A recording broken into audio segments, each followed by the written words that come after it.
7 years ago. Mm-hmm. That's Mhm. exactly it. That's the quote. That is the quote. I learned it in school. So, 4 whole years, dude. Yeah, I almost choose not to think about it. Pew, pew, pew, pew, pew. Welcome to the 4-year episode. Pew, pew, pew. It's wild, dude. I can't fucking believe it. It doesn't compute. It doesn't make sense. Like it does because I know how much life has happened since we started. But at the same time, it doesn't because 4 years feels like I remember how long 4 years took me to get through with fucking college. And I thought it was like forever, Yeah. you know? Yeah. Yeah. That's a good point that you bring up. And I was thinking just a second ago because I was pulling up some of the things that we have in store for this episode. And something was submitted in the year of 2020. And I was like, oh, that's 2020. You know, that's when all that happened. And that wasn't that long ago, but that's 2 years ago. 2 years And ago that, now, homie. like 2020, all of that went down is halfway through our WBAH journey. And that does not make sense to me. No, it doesn't. I mean, really, like we're to the point now to where like almost the majority of time of the show is post or during pandemic. Whoa. Yeah. Isn't that bananas? That is, it is bananas.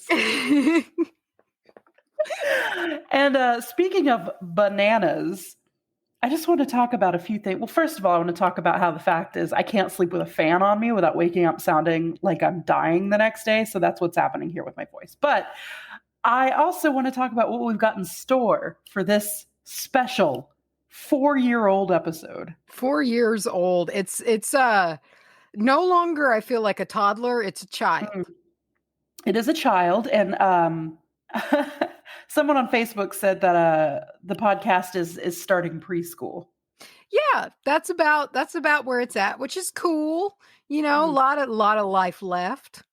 Oh, yeah. So, you know, that's exciting. It's just weird. Like 4 years just seems long. You know, like that's longer than I've ever stayed at any job. Yeah. You know, my last job was my record of like, and that was 3 years, and I stayed 3 years. This is the longest job I've had. How does that make you feel? Good. It makes me feel really good because I'm glad that this is the longest job that I've ever had. And honestly, it makes sense because this is a fun job and all of my other jobs weren't. By the way, that was Tiff F, excuse me. Okay. Who said 4 years, the podcast should start learning the letters of the alphabet, numbers, shapes, and how to tie its shoes. Oh, cute. Yeah, that means by now we should start fucking improving. Yeah. We should be learning. You're correct. Yeah. So what do we have in store today? I know one of the first things that I want to bring to the table off the baseball bat is I'm breaking out the I'm breaking out. I don't know what happened. We're breaking out the bingo cards. Lit. Dude, I forgot about those, but I shouldn't have ever forgotten about those. The wonderful Rachel K made these up for us. And this is what I was talking about. This was posted in June of 2020, which seems like, not that long ago. That was like a year ago at most. Yeah, that was yesterday, but not really. And I kind of want to read down the master scorekeeper card because some of these bits aren't really around anymore. Okay. Or we just haven't really talked about them in a long time. And I think it would be fun to kind of bring them back up. I also want to say that if you want your own bingo card, pause, actually, right up here at the top. You're going to want to pause right now. There's a couple of things you need for this episode, I would say. You need your bingo card. Get your bingo card. It's in the coven. Yes. It's in the coven. It's in the pinned posts. We'll also probably put a link to it in the description. You need snacks. The patron saint snacks of WBAH. We're talking Peachos. Peachos, homie. Zebra cakes. Wrap snacks, cherry sours, maybe licorice if you're weird. I mean, if you know what's fucking good.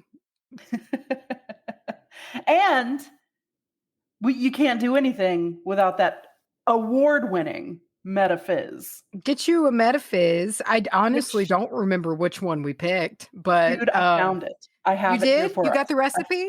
I've got it here for us today. Was it the elderberry one? Blackberries. Okay. But I remember there was. I remember that elderberry one being lit.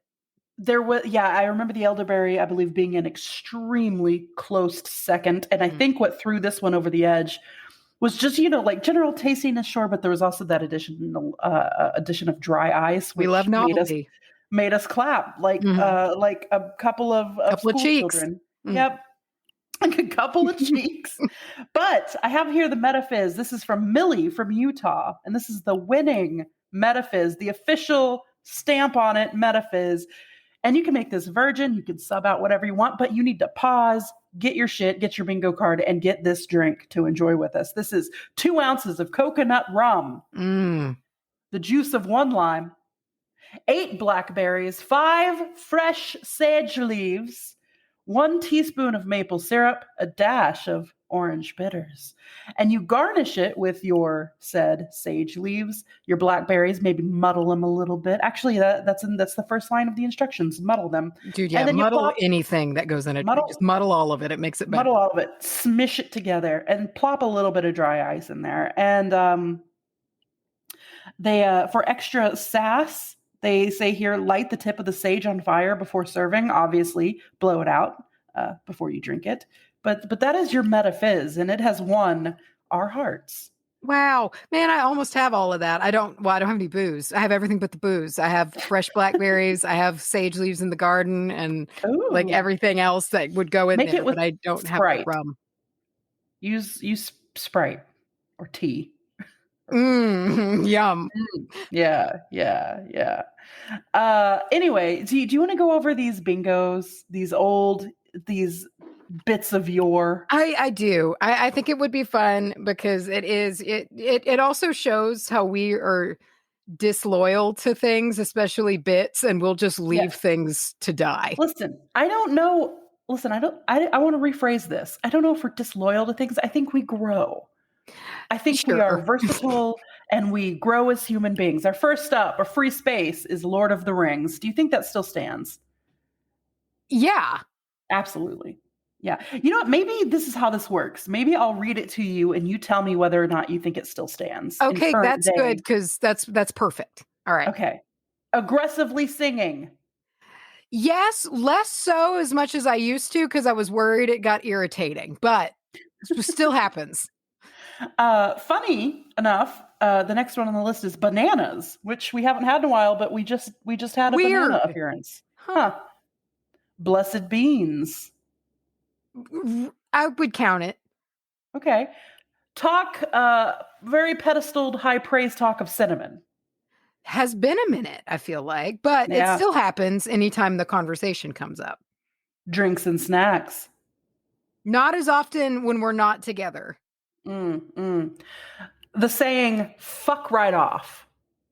Any spooky soda, I feel like. Yes. Yeah. Grunting noises. Oh, that's just who we are. Yeah. It's people. Usage of words such as hot, stout, meaty, crusty, chunky, big, I also puffy. Feel like that's just who we are as people. Yeah. Then there's I love it so much. Tell me, do I still do that? What I think Macy still loves saltines. I have a lot of love in my body to give. You have a lot of love to give. I'll say it. I just won't show it in that way. I'll just let you know how much I love it. I want to jump out of my skin. Any spooky sode. Or teeth itching. A little horny. Not as often as we used to. Haven't had a little horny in a while. It's bad. Thankfully, not as often. We called a truce. Yeah, but maybe for this episode we bring it back. Oh, I like it. Okay. Cool. Okay. All right. Yeah, I'm so out. I was never that great, but I'm even worse out of practice. So we'll see how that goes. Wonderful. Metafizz. Mention of the Metafizz. Okay. Yeah, I'd count it because we'll be probably talking about it a little bit this episode. Again. Naked and warm. Your two favorite colors. Not as often, but mainly just because I feel like now it's just known. Yeah. Yeah. You You know? don't need to declare the obvious. No, bitch on Facebook. Pretty routine. I love this one here. It's just, oh shit. Yeah, yes. How about the Owen Wilson style? Wow. Wow. Not as frequently. I feel like a minute has passed since Okay. that one. One of my favorite ones. Questionable pronunciation. Oh God. Yeah. I Yeah. mean, our mouths moving.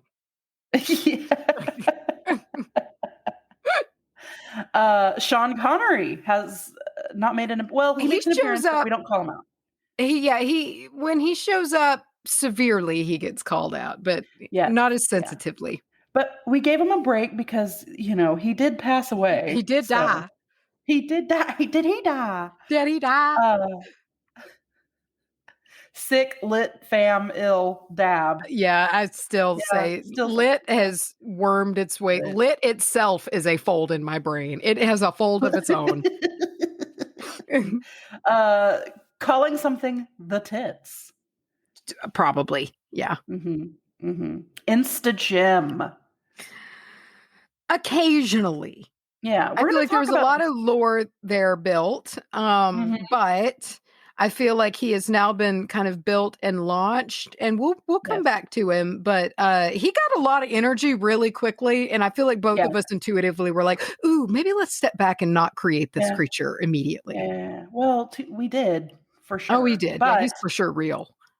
He is also one of those creatures that hibernates for like 2 years, 3 years at a time. So he's taking a break. Yeah, he's in the peat bog. We do gross. We will talk about him a little bit later on. Let's see. Squealing. Technical issues. Okay, every goddamn day.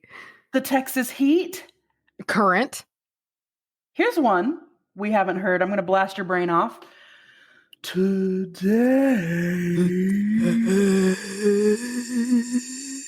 Forgot all about that one. Forgot 110% about that. Wow. Watery eyes. Anything that's spooky. We're amateurs. Anytime we're wrong about something. Anytime, we're being assholes. Yeah. Zach Bagans. Not as often now that it's fucking not on Hulu anymore. It's so irritating. I refuse to get Discovery Plus. I refuse to do it. Wheezy, crying, laughing. Big time. Yeah. I feel like I'm the perpetrator of the wheeze. You have the best wheeze, man. It's so funny. I love it. I love it so much. And it is the most contagious fucking thing in the planet. It just is. Dude. Well, thank you. Dude, also, do you remember that one laughing fit we had? And it was like 10 minutes long and we put the whole thing at the end of the episode. Yes. It was back in the Zen room. And I don't even remember when somebody stole my wallet, and I was saying, like, man, whoever stole my wallet's going to get a shit pile of WBAH business cards. And for some reason, because we had just gotten those cards, and the fact that we thought it was so crazy, we had a podcast that we thought even needed business cards. We laughed and laughed and laughed about that. Yeah. Yeah. I laughed until it hurt, my dude. It was, I was worried about you dying. You were worried about you dying. I thought I was going to pass out. I could see the fear in your eyes as you were laughing. Like you were still laughing, but you were looking at me really scared. That's terrifying. Remember when I open mouth breathed at you from across the room? Yes. We're going to have to recreate like a picture of that or something so we know, so people know what we're talking. So people know the horror that I faced when I looked up and I saw you, head cocked back like a snake, mouth just open. Ew. Well, that is the scorekeeper card, and that was a good little trip down memory lane. Yes, it is, man. That's what's so cool when people make things like that, because not only is it cool that people put forth the effort to do anything for us, I don't get that, but like they do it a lot, but it's neat for this reason too. Like you can they're like snapshots in time for when something was made. Yeah, and it's nostalgic, even though it has only been 4 years. There's a certain nostalgia that comes with Oh God, I don't know, something that we really just don't do that much anymore. Like we used to have a very set pattern of how we would roll the episode out with like Yeah. the review footage, and then we would, no bitch on Facebook, like the same kind of thing. And that feels like would you say the old episode? It feels like an old pair of shoes. Yeah, it's different. And I think it's just because we've gotten more comfortable. I hope it's not because we've gotten more lazy. But I don't know. Well, It's just we've gotten more comfortable with this format. Like mm, this show is also in itself an old pair of shoes, and it's comfortable, and just like clicking on the mics. I feel like now we click on the mics and we just go. well, what else do we have in store for this episode, Mace? We have Take the wheel. some. I really flew off the handle and just kind of took that bingo card for myself. It's okay. It's okay Mm. because I have something that I can give to you. And this is very appropriately. This is. Let me tell you something. This is chapter 4. Conversation. Oh, thank God. We're going to learn how to properly converse today by 4 Mrs. years in. Cornelia Seekman. She's going to really teach us after 4 years all the shit we've done wrong, which will be everything. Oh yeah. Okay. Let's listen. Hit me with it. So here we go. And she likes to start all of her chapters with like a quote, and they're never sourced. This one doesn't have who said it. It's just a quote. It might be hers. And so it says, "A word is dead when it is said, some say. I say it just begins to live that day." So there's that. Take that and swallow it. So listen, maybe I'm just dumb, but I don't get it. It's really a roundabout string of words, but that's her in a nutshell. It's a string of words that ultimately means nothing. Well, let's do more of that because that's what all of this is going to be. So here we go. And also, this is fun because I know there's a word here. It's Latin. It's cum, C-U-M, but it's funny. I'm not going to read it like that, and it's funny when you don't. So, if you will turn to the word conversation in your dictionary, you will find that it is derived from 2 Latin words: cum, meaning together, or with, and vertere, meaning to turn. Here we have the whole story. Conversation means to turn words back and forth with another person. This sounds very familiar. Have I read this before? I don't know, but do it again. We clearly need the lesson. Okay. I'm worried now. The only reason I say that is because I'm giggling because you said come, and that's just every episode. So that is true. Get in your mind a picture of a game, as in any other game between 2 or more players. The idea is you take your turn and I'll take mine. Not all games are like that. Yeah. Also, just tell us what game you want us to picture, dude. Yeah, have you ever played a game where people don't take turns? Yeah, a lot of games. 2 people are tossing a ball at each other. They try to show their alertness by catching the ball. That's the only game she knows. Catching the ball skillfully and passing it back to the other player. The more proficient they become, the less often they muff the ball. Okay. I feel like that word's changed. Sport. I feel like that's a very you don't want that to happen when you're playing that game. You really don't. Sport is for fun. Fun is stimulating, exciting. Get in the habit of thinking of talk as a sport. It too ought to be stimulating.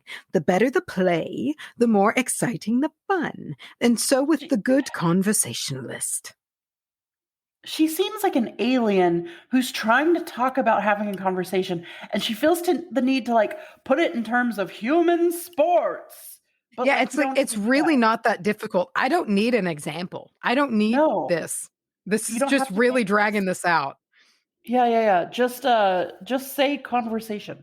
Yeah, it needs to And be we'll all know what back you're and talking forth. about. Yeah. Yeah. We'll get it. The throwing back and forth of talk is a constant delight to him, the conversationalist. Oh, That's oh. okay. He doesn't want to do all the talking. No excitement there. He likes giving the other player a chance to throw back the conversational ball. That makes for the entertainment. Surely she has not talked to someone who just loves to hear themselves talk. No, they love the chance to throw it back. Yeah, right. The ability to talk is nature's golden gift. And the ability to talk intelligently and delightfully is one of the greatest, perhaps the greatest social assets. Yeah, no, that's like literally one of the things is like our ability to communicate. Yes, we know this, Beekman. Thank you. Now, since from birth to death we are in ceaseless contact with human beings, it is not the part of wisdom to make an art of good talk, the art of expressing ourselves as proficiently and delightfully as possible on all occasions in human relationships. Oh, is it not? He was asking a question. Okay, whatever. Still, the Let use us of human there. Let us glance at the initial qualities we shall need to start us on the road to success. These are by no means rare. Under different names, perhaps everyone has some of them. First, this is. First, we should cultivate a vital interest in life. Oh, okay. Surely, in this thrilling 20th century, with its never ending excitement, the person is indeed rare who has not some of this quality. Gee, thanks. I'm cured. Yeah, I know. I read. Oh, Pigman. God. Quick. Oh, Quick perceptions, in other words, reactions to situations and personalities are qualities that go a long way in making us conversationally agreeable and socially successful.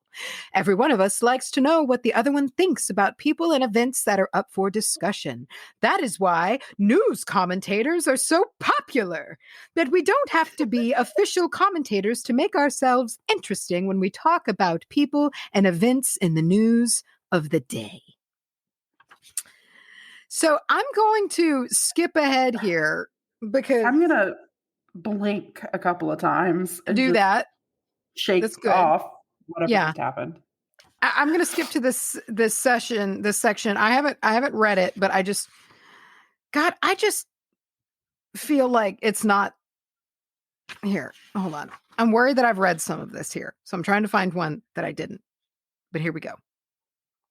This section is called Grist to the Conversation Mill. Way to make anything sound unpleasant. Sound gross. Yeah. If you are in earnest about making yourself a good talker, which is only another way of saying a pleasant companion, a delightful addition to your group of friends, remember that everything may be grist to your conversational mill. She's proud of that sentence. She coined that and put a fucking patent on it. Used it twice. Oh. But it is you who must keep the wheel turning. Opportunities for finding something to talk about are constantly presenting themselves. And if we realize this, we have learned one of the most important lessons about conversations. Books! What? Wait. Here, with an exclamation point. Books! Okay. Here is an unending subject, but you must read. Read not only for your own enjoyment, but with the idea of sharing your impressions with your friend. Thus, you will find out his impressions. And even though you can find time to read only one magazine a month, teach yourself to talk about it by rehearsing its most important points to yourself. Okay, this is psycho. This is fucking a psycho behavior, dude. Can you imagine reading for a month, digesting one magazine over and over again? Didn't she say, didn't we, there was something similar to this. And she's in books. About Why like are you we pull off to the side of a party and practice saying words. Do you remember That's that? right. Yes. Yeah. She was like, go hide in a corner and like practice what Practice you or were going to something? say or something. Yeah. Oh, big. Thus, you will be prepared to talk more fluently when the opportunity arises. Don't forget your daily paper. 15 minutes a day, to and from the office, perhaps, will keep you abreast on the drama of life. You will know what people in general are talking about, and you will be fitted to add your intelligent share instead of sitting as a silent and unintelligent listener. Whoa. Never Jesus listen. Christ. Or you're unintelligent. In Never these stop talking. ever, that's exactly, but you're supposed to also like give them a turn, but like you better not just Yeah. sit and listen. Yeah. Well, you're just going to look like a dumb shit while they're talking. You're You gonna just look got to like a sit there and fucking take knob. it.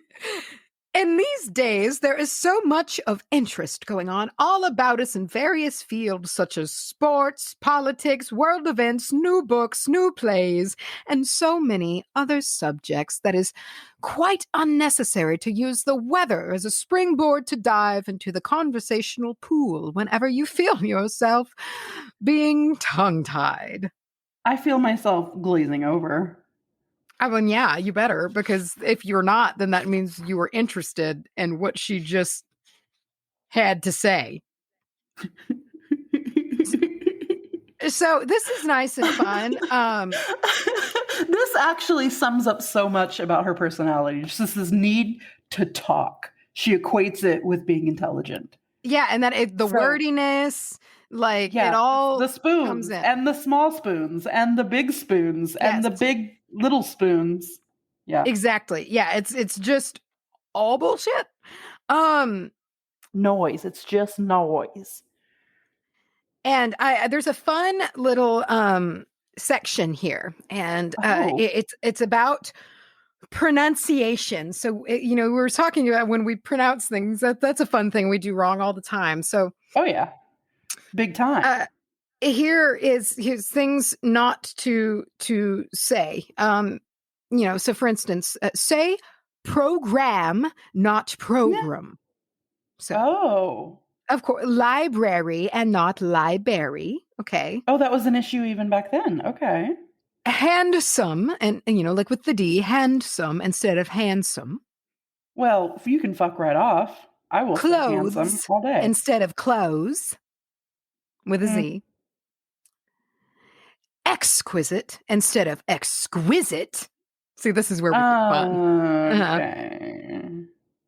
Perfume instead of perfume. What's the American difference there? instead of American. With the U and everything. Dude, she had no idea. American. Government instead of government. Mm. And this one's not even the same. One is just a different word entirely. There is say yes instead of yeah. Huh. Say romance instead of romance, because you fucking peasant. What in the hell is the difference? What, you say the whole word, like you don't enunciate the O. Just the emphasis? It's just romance, or like romance instead of romance. Yeah, the emphasis. It's the emphasis makes you sound stupid, apparently. Okay, sure. Because instead of because. 'Cause. Postpone instead of postpone. Post Height Malone instead of height. You don't put the TH at the end. Apparently, you're supposed to say often, OF apostrophe N instead of often, which I was not aware of. I figured you would. Wrong. I feel like she flipped those. She had a few too many glasses of sherry one night and got it backwards. or as we're beginning to, at least I am starting to think more and more every time, she's a fucking troll. I kind of think so, especially with this one. So radiator, raydiator, instead of radiator, radiator. It's the same fucking word. Radiator and radiator. They're the same fucking word. Say despicable instead of despicable. No. Theater instead of theater.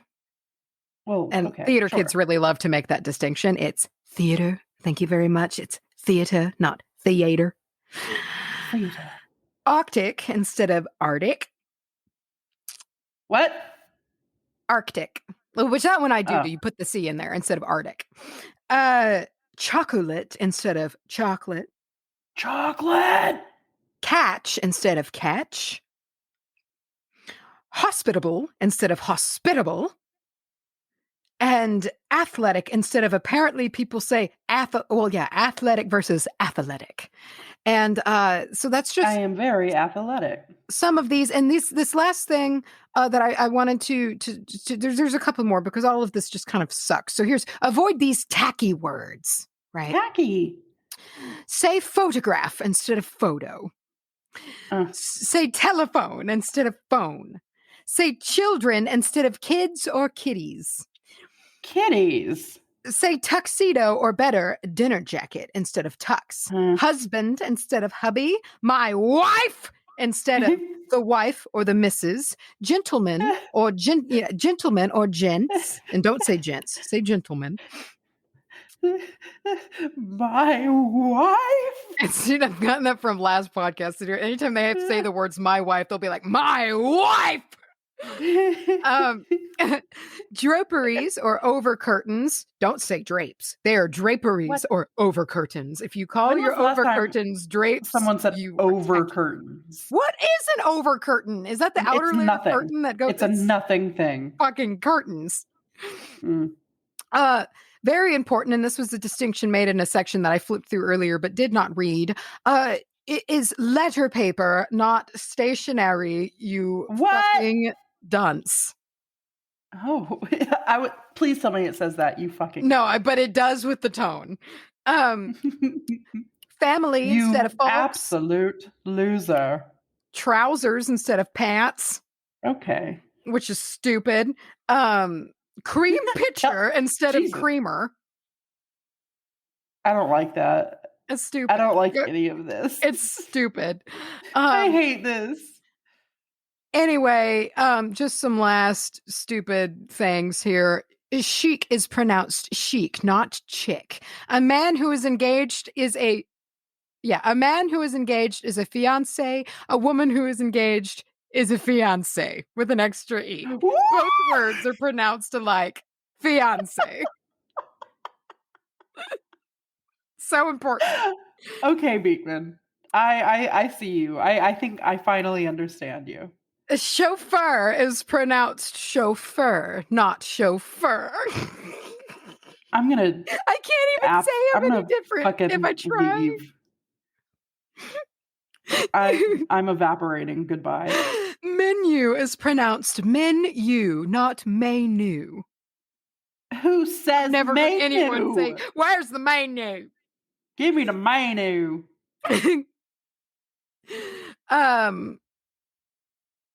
What? Okay, listen, don't bring French into this. Oh God. No, sorry. Okay, masseuse is feminine. And masseur apparently is masculine. So there's Although I would like but to didn't you point say out it's that massage therapist because they give out the handies if you're a masseuse? Yeah, those are both outdated. Okay. Please don't call your massage therapist a masseuse. It's degrading. Which, not to say that sex work is degrading. It's just like there is a difference. Right. Yeah. Yeah. Sure. If you are a massage therapist, that you're not a sex worker. It's just a title distinction. Right. And also just don't say massage parlor. Good to know. I'm just PSAing everybody. Yeah. Good to know. Amateur is amateur, not amateur, which what do you think she would make of us?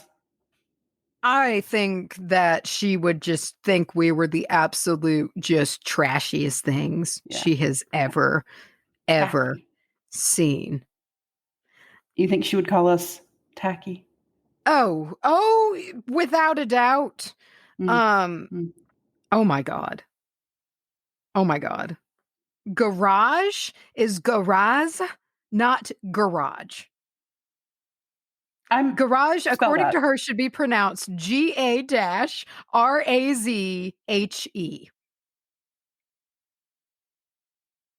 Garage? Is she having a stroke? What I is think happening? she's just a bitch. Brassiere is brassiere, not brassiere.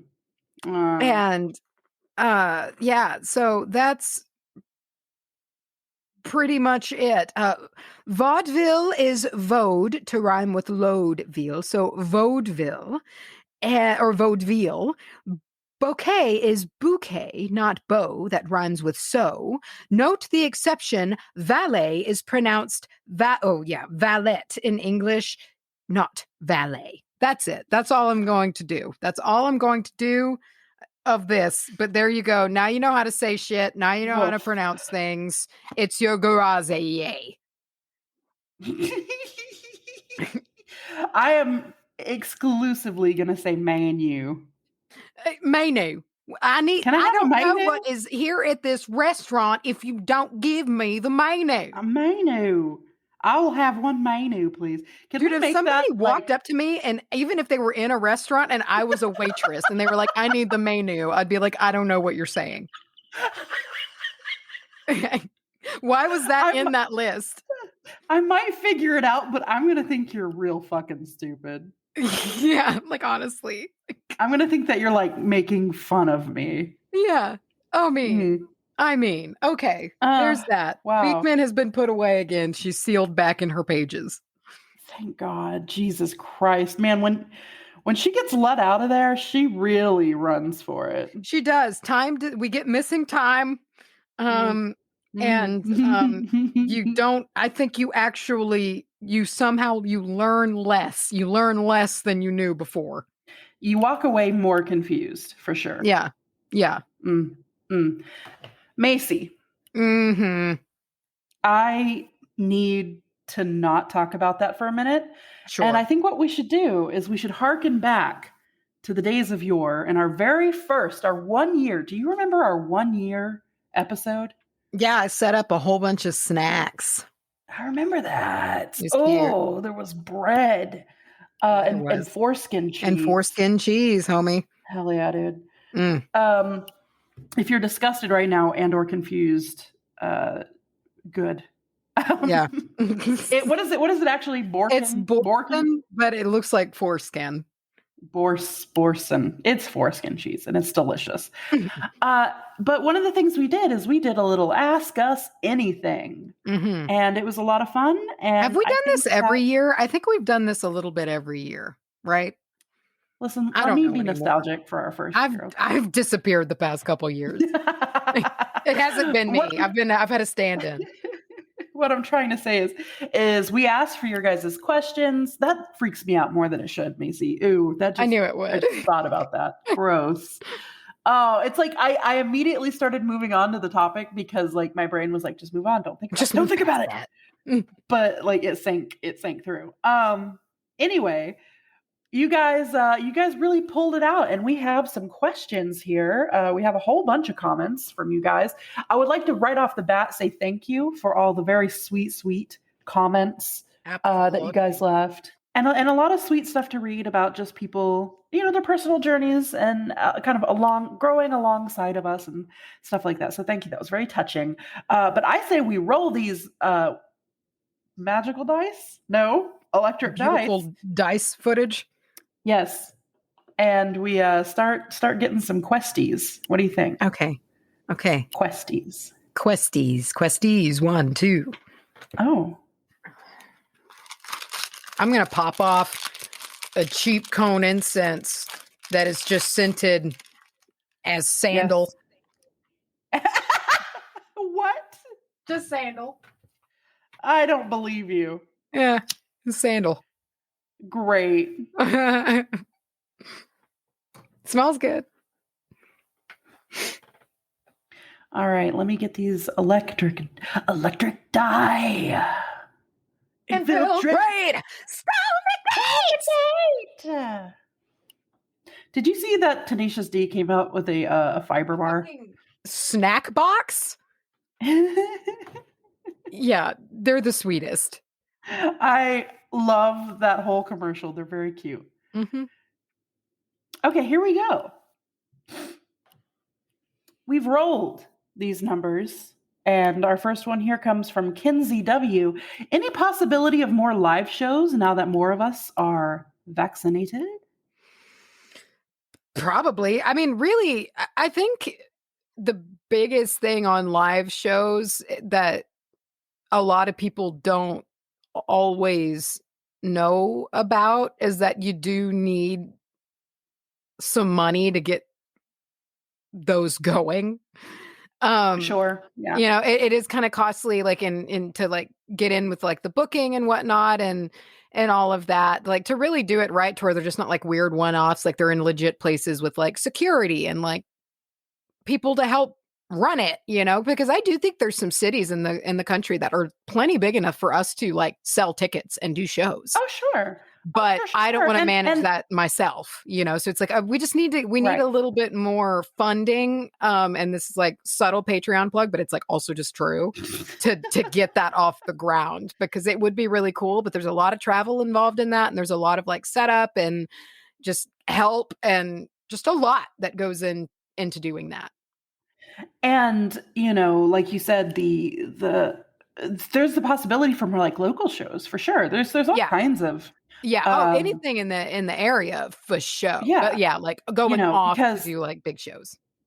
Right. If we're talking more of like a tour, or say like, you know, how we're going to Anahata's Purpose, that's, you know, I don't know why I was going to say it was in another country. It's in another state. You know, and the you know, so there is a fair bit of planning.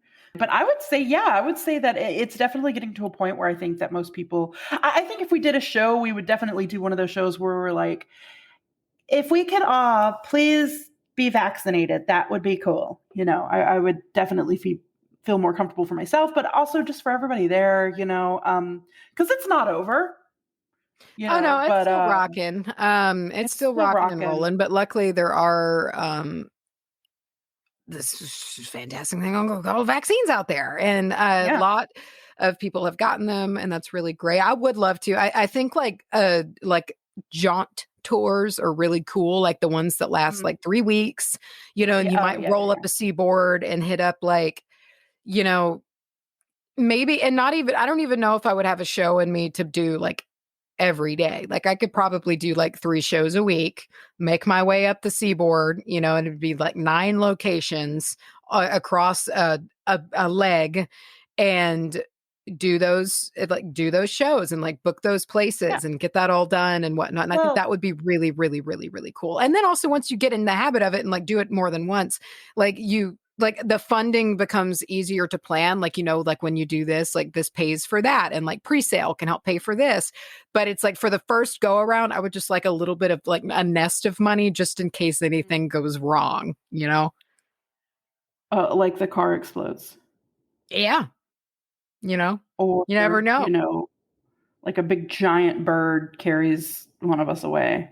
Yeah. Or we've got to like refund everybody. Yeah. Oh, dude. Yeah, I know. It's scary. So our next one comes from Jenna, and they've got a fun question. It says, if you were on a ghost hunt with Zach Bagans, and he did in fact find an energy portal and a ghost emerged, whose ghost would you want it to be and why? I would want it to be someone who would solve, if just for me and you, if no one else believed it or saw it, I would want to see something that solved a question, a mystery, you know, like Amelia Earhart or something. And we could just be like, what happened? Oh, we can benefit from this? I just thought we were like ethers. We were just eyeing this situation. Okay.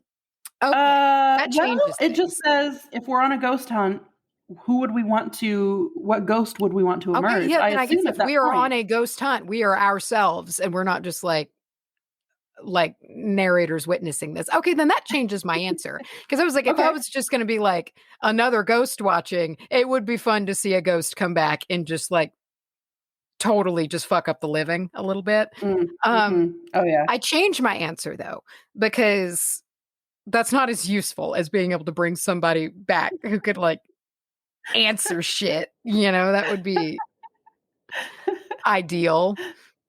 Right. But Who I would that mean, a close second. be? I think it would be neat to bring somebody back who was like rumored to be like, I don't know, like somebody who's rumored to be like, you have stories of like ancient rulers and whatnot that like might have been aliens, like very well might have been Ah, aliens and shit, which that's ah. like going on down into ancient alien theory. And listen, I know how rocky that path is, but like just for the sake of funness, it'd be neat to bring someone back and be like, no, you're not an alien, you're just a person, and you'd know. Or Or you're a fucking they're alien. totally an alien. Yeah. Yeah. Yeah. Mhm. Yeah. They don't even like have their human skin on. It's just like a lizard ghost. Yeah, and they just come back and you're like, "Oh, okay. That's why you looked like that in your drawings. Got it." Huh, got it.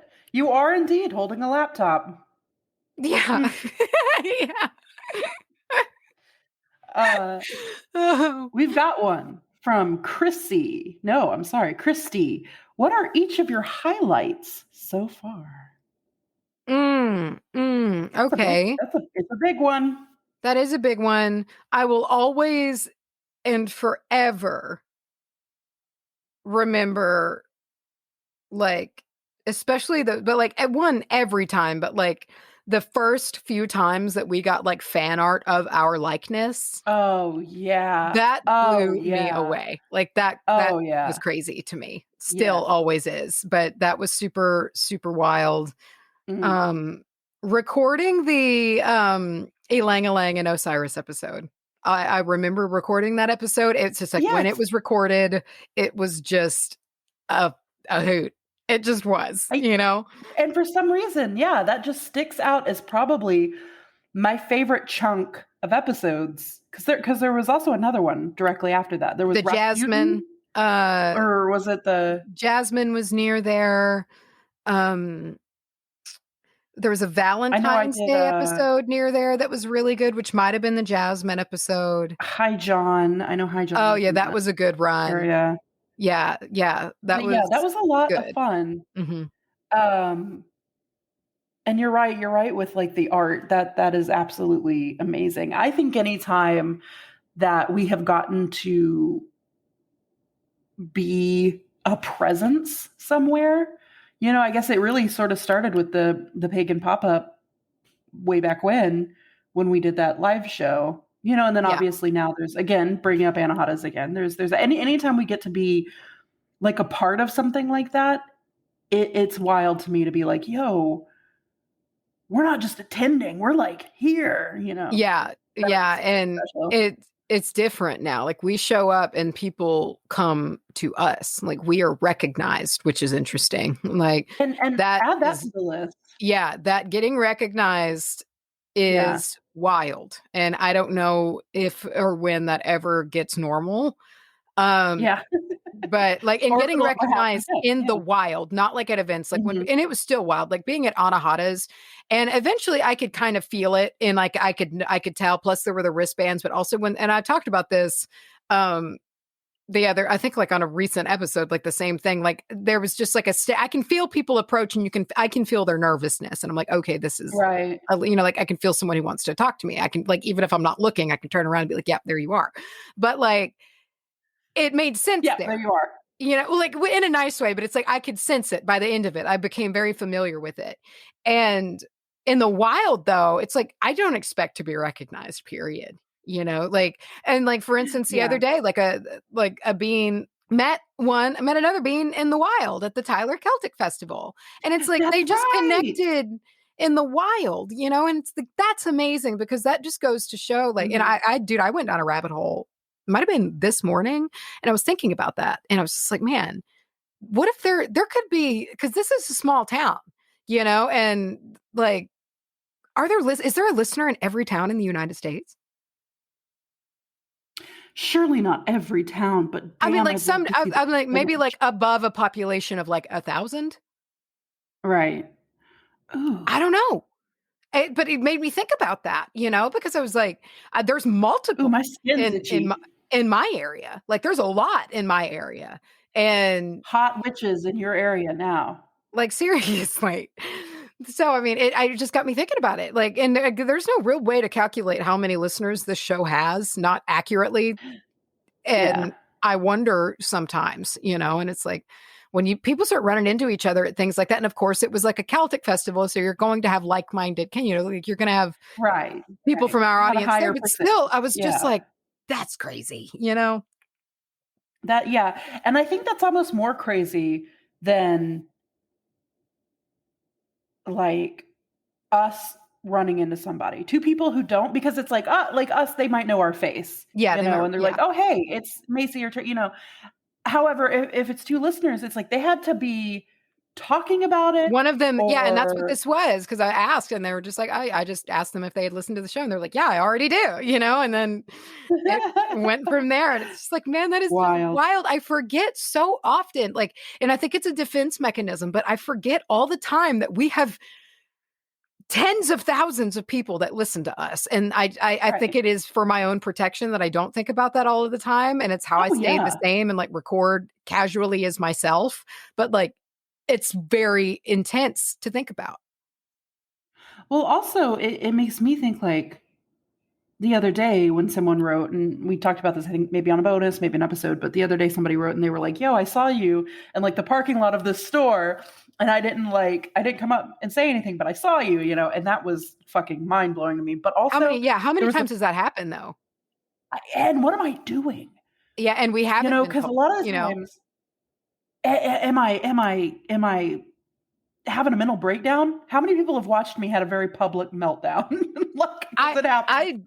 I just assume people see me walking around with my mouth smirked to one side and my eyes very furrowed as I just scan everything around me disapprovingly. I feel like that's, if I'm in public, that's probably what I'm doing. I feel like I'm either like doing deep breathing exercises or I'm being very inappropriate with whoever I'm with. just loud and obnoxious and not somebody that you would want to approach. So, well, and I guess that's true. None of my states are approachable because my other state is like squirrel state, to where it's like if I'm just, my anxiety is really high and I have to go in person into Walmart and I just have headphones in and I just scuttle immediately to the two shelves that I know I need to go to and then go to self-checkout and leave. I feel like it's one or the other. I'm either walking around like with my shoulders back, just accidentally glaring at everyone because that's my face, or I'm like shiftily moving as fast as I can to get away from everyone around me. Like a rat. That's what I am. Yeah. I'm either a cat or a rat. It's my two personality types. Yeah. And I'm either sweaty or I'm like on a manic high. Either way, please come say hi. Just one of those. I'm going to be glistening. See, I feel like you're very approachable. You're very approachable as a person. Like way approachable. Yeah. I guess. I have seen pictures of myself and I don't think I have like a resting bitch face. I don't think I have a resting unapproachable face. I think what I have is like a resting, when you see a picture of yourself and you go, ugh, like I have resting face. So I might be approachable, but I'm probably sitting there with like my chin touching like my titties. I've got another one. Okay. Our next one comes from Kel. Kel R says, you've talked a lot about your future goals for the podcast. What do those look like now? I want to do a book still. I think doing a grimoire or something would be super cool. Mm-hmm. And kind of like a little roadmap through the first, couple hundred episodes. I think that would be really, really, really neat. It'd be a big project, but that is one that I think about a lot. I think about, how do I say this? Expanding into a more streamlined and like professional set. You know what I mean? Like in my mind, I still have that goal to like get like an office space that we can record in, but like not only record podcasts, but we also have like a camera so we can have our, we could do it up, put it on YouTube, have a visual media, you know.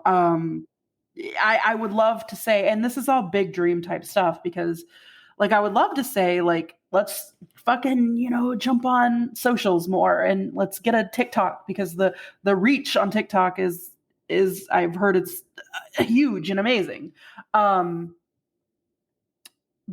at the same time, I want someone to do it for me. Well, and the thing is, and this is a bit old school, but like I say this as someone with a marketing education, like there is something really effective and beautiful about us doing it almost entirely word of mouth. Like it's like sure. you can see it in our follower base. Like the No, people we have are all organic. Every one of y'all. Once we do open up to like a more wider audience, I don't know what the term is. Not necessarily a wider audience, but just once we start marketing wider, I don't know what I'm looking for. But like once we open up, it opens us up to a lot of problems that I've seen other pages and other podcasts have problems with. A lot of like people fighting with each other, and then like, oh, can't have a Facebook anymore because, you know, it's become very heinous over there. And, you know, I think some of the close, like tight-knit, almost family style relationships that we have with people will probably lessen over time, whether we want it to or not, you know? So I'm not like, I'm not sitting here like, oh, it's worth it. You know, I'm trying for that to happen. I just think inevitably, if you keep growing, it does happen. But I don't know. I would like a YouTube. Yeah, I think that's kind of our next investment too. Like really the past couple years, we've really spent a good chunk of change on our audio setup, and we've gotten our audio nice and dialed in with our good mics and all of that. And I do think that should be our next big like tech purchase that we do, is some really good video type quality stuff, you know, and utilizing that, which it's a avenue that I don't know that much about, you know, like different qualities and whatnot of video cameras and just the video format in general. It's just really different from audio. And that's what I mean. And I'm not trying to be a lazy bitch when I'm like, I want someone to do it for me. That's not what I mean. I'm just saying I have seen personally what someone who knows how to do stuff like that, what they can do. And I'm talking specifically like when we do, like when we send stuff off to Eldritch Kitchen to edit our videos. That is what that person does, you know, and they know how to do it, and they do it well. And to kind of be able to have that amount of just footage that we've created, and then to be like, here, please help, and have somebody do that's more what I mean. I don't mean like somebody do this for free. I mean, I guess staff. No, I hate that word. I know, it's weird. Crew. I don't know how to phrase it, but at some point, you know, I think you do get large enough to need to bring at least somebody on to do something. You know, maybe it's a business assistant. Who knows?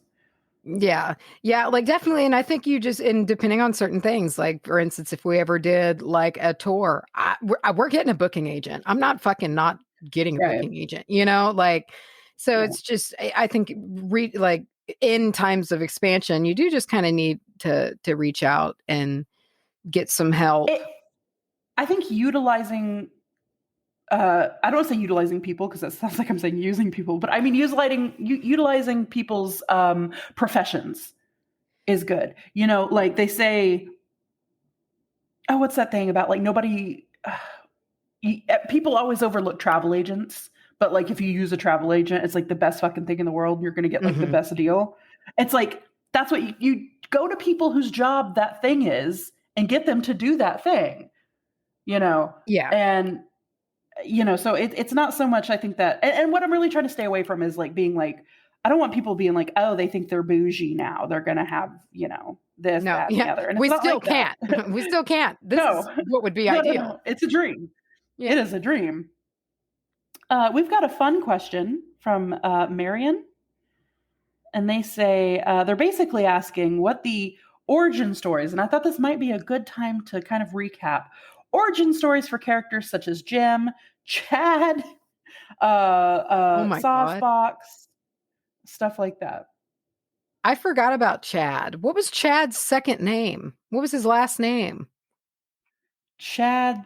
I don't even remember Chad. Oh God, I do, but I don't. Like, you know what I mean? Like, well, let's start by listing them out. So first of all, we've got Jim, obviously. Then we've got Saucebox. Mm-hmm. There's Toby Magnum. Toby Magnum. Gotta have him in there. What else? I don't remember Chad at all, dude. I kind of do, but not really. I kind of do. Didn't he wear like two polo shirts at the same time or something? Yeah, well, Chad did in remember. Tucker and Dale versus Evil for sure. I think he wears two polos. But we might have completely lifted that. We might have pasted it into our own lore. Yeah. Okay, let's start with Jim. Just because if you're not like an old school listener / if you don't listen to the spooky sodes, and a lot of people, I don't want to say a lot of people don't, because they are by far our most popular episodes, but I know a lot of people stay away from stuff because they're like sensitive to it, or they don't like spooky stuff or whatever. Yeah. You might have missed the creation of Jim entirely. How did he come to life? Very anticlimactic. I mean, really, one of us accidentally said Insta you, I think. He said Insta Jim instead of Instagram. And then it was Jim Halpert originally. Yeah, he was Jim Halpert for a while. But somehow or something. He got really corrupted. Yeah.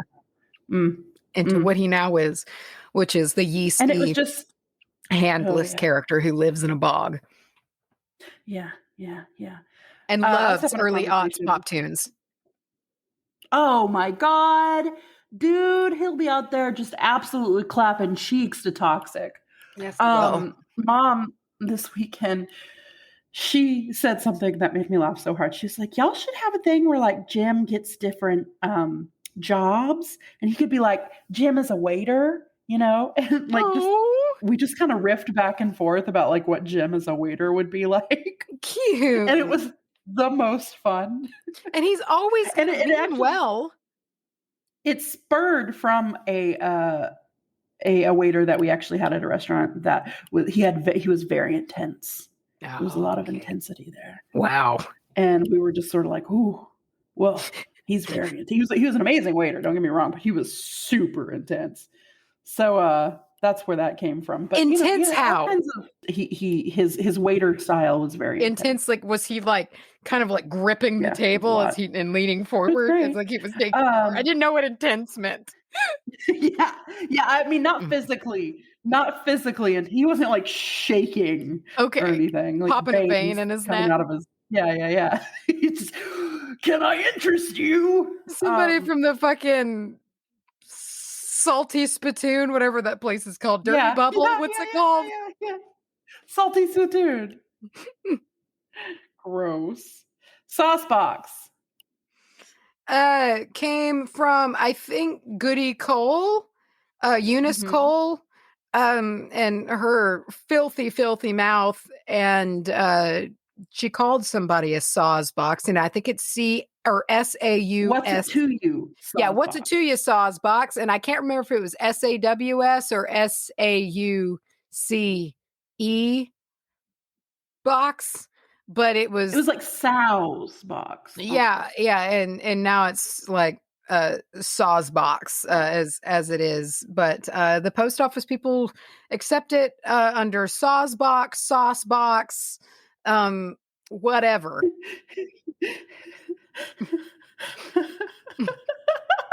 Because the people write things directly to her. It's like the Saw's box, PO Box 865. Yeah, and I guess just because the word box was in it, we were like, oh, that's our BO box. Ha ha ha ha. But then just took like everything took on I don't personality over remember, time. how we made that connection, how that leap happened. I Now that you mention it, I I don't either. really don't remember.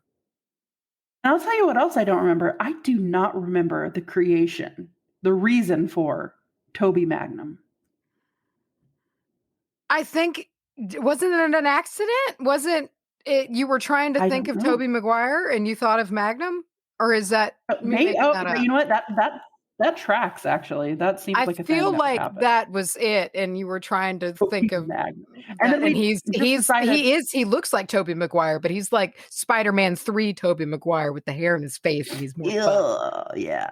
With like his little black hoodie Yeah, yeah, dancing down the street. snapping his fingers.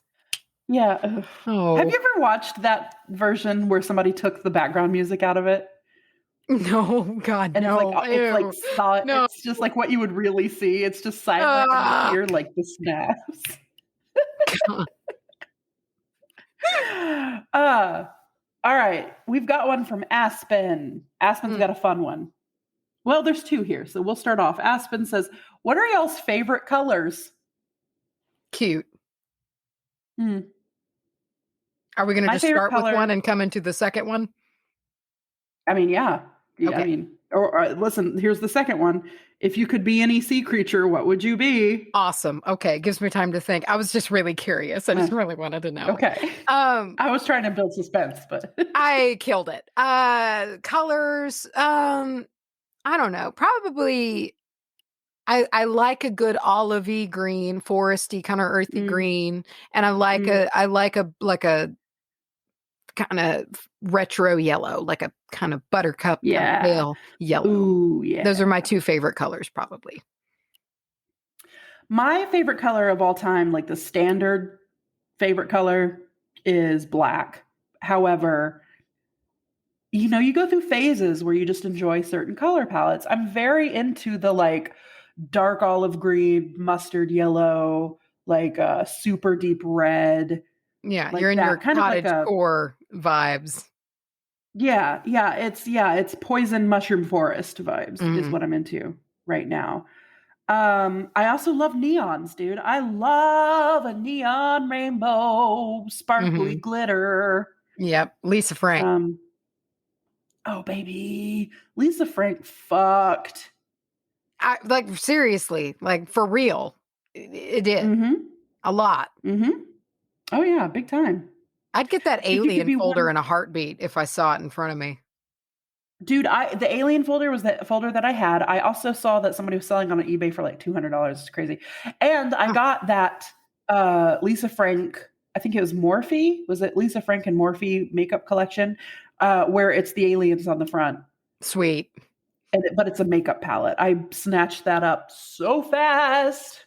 I had the Um, leopard ones. They were the the cute little little leopard cubs leopard or whatever. Like I had cups. those Yeah. a lot. Mm. I had the dolphin. The alien and the dolphin were kind of my shit. Slick Mm. creatures. See, I do love some smooth skin. Dude, I think I might actually like texturally be in love with that because the other day I was just, I just sat and thought about for a while. I just sat and thought about bald caps for a while. It made me happy. Have you ever touched one? Yeah, man. I never have. Feels like a balloon. Is that what they feel? Then again, They're I actually really kind of latexy like that, or kind of like rubber? yeah. But I've only felt like cheap ones, so Yeah. It's hmm. very interesting to run my hand against the grain on Hunter's head.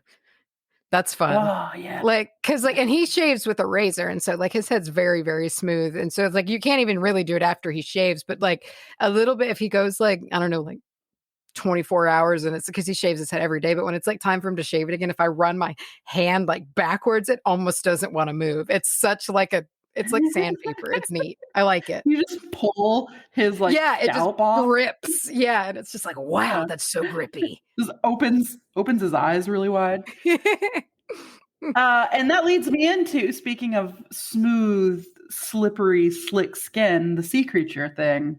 Mm. I think we need two brackets here. We need real and imaginary. Okay. So for real, I'm going with an orca for sure because they scare the shit out of me. Yeah, you and I feel like nothing would take me down. Yeah, yes, I get that. Yes, man. Okay, so I just feel like dolphins are in on whatever the ultimate cosmic joke is, and they have a great fucking time in the ocean. I mean, you know what they have a great time doing, though, right? Well, I know. Hey, listen, I would rise above and be a dolphin that doesn't believe what these other dolphins do. Okay. You're gonna open their eyes and teach them the wrongness of. Yes, I'm gonna try to be a very progressive dolphin, but good. Okay, I think I would have a lot of fun doing it. Yeah. Progressive dolphin is the rock snake song.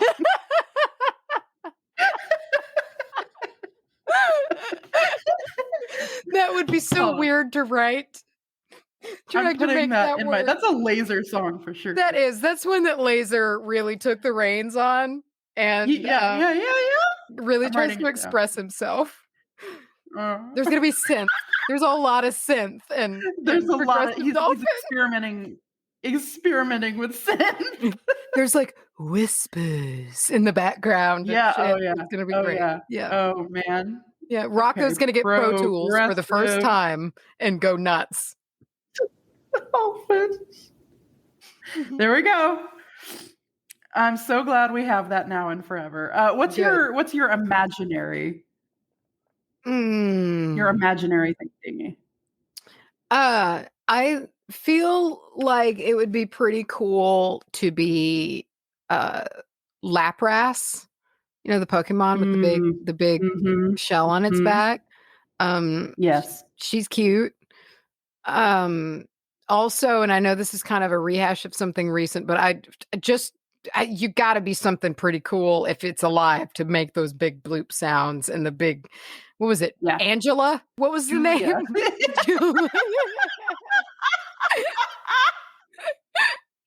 Julia.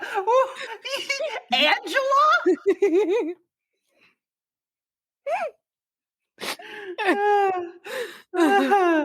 Whoa. Wow. What about you? Squidward. Oh, yeah. That's a good one. That's a good one. Plankton would be fun too. Plankton would be a lot of fun. I think if I were to be Squidward, I'd have to be the version of him that lived in that little community of other Squidwards. Yeah.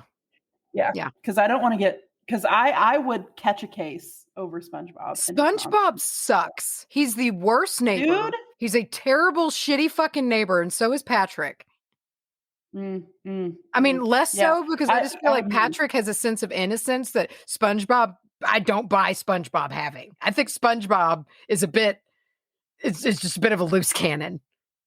I think he knows sometimes what he's doing. Oh, for sure. But he plays it off that he's just like upbeat, happy-go-lucky. And it's like, oh, you are slowly torturing me to insanity and you love it. He is some kind of dark entity. I'm serious. Like the thought of having a neighbor like that is like a nightmare I would have, like a true nightmare in my sleep. I would be troubled by it. A true nightmare in my sleep. In my sleep. All right. Woof. That actually raised my BP a little bit. So let's move on. I've got one from Janet. Okay. And Janet says, has the etiquette book ever been helpful in a real life situation, like figuring out which spoons and forks to use? No, never and once. I have had some useful etiquette tips before, but they have not come from that book. Like for instance, I had to take a business etiquette class in college, like a whole semester. I just spent a whole semester. We had to learn how to shake hands, and among other things. And so, but it was like a whole class about business etiquette. And one of the things that I have used multiple times and like really just weaseled into my brain. So we did a whole class one day to where like we walked in and there was a full like dinner setting, kind of like what Beak talks about on the table, but not as extravagant. This would be at like a nice restaurant, but like not the crazy. There's not fucking a million different, there's not a orange spoon, you know, it was just normal stuff and normal dinner service. Spoon. Yeah. You know what? Fucking Titanic was more useful to me than Beekman. When Molly Brown sits down and she says, just work your way from the outside, start on the outside, work your way in. That's been more useful to me. Well, and the tip that I was given in this class was there are 4 letters in fork. There are 4 letters in left. There are 5 letters in spoon. There are 5 letters in right. Forks go on the left. Spoons go on the right. I have remembered that since the day I learned it. And there we go. You know, that is a very helpful tip. I don't remember where knife goes. I think it might be only fork is on the left and maybe spoon and knife is on the right. But like, there you go. I don't remember it exactly, but it's close enough to where if I'm in an etiquette situation, I might get it right. The knife, I'll tell you where the knife is in that situation. It's in my boot because I don't fucking trust those people. Any of these people, who are going to make me fucking set my flatware. And they're probably going to call it flatware. Oh, God.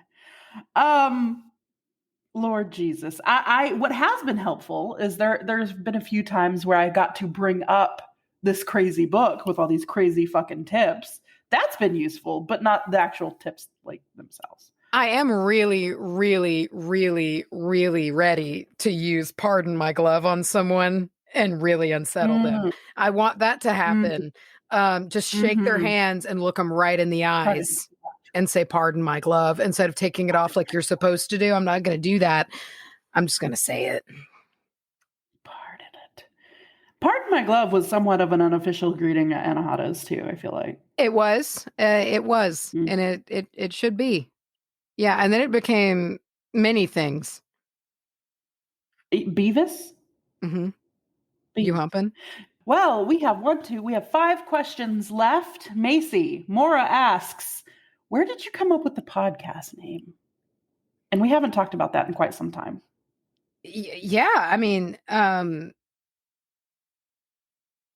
there's not really that cool of a story like to it. You know, there's nothing crazy. But we were originally thinking about it was like SWAC, like the same. It had the word mystical in it. It was gonna be with a kiss or mystical. It had the word mystical in it. It was the same cadence. It was the same cadence as like something, like Witch Bitch Amateur Hour. But it was like something like witch mystical time or something like.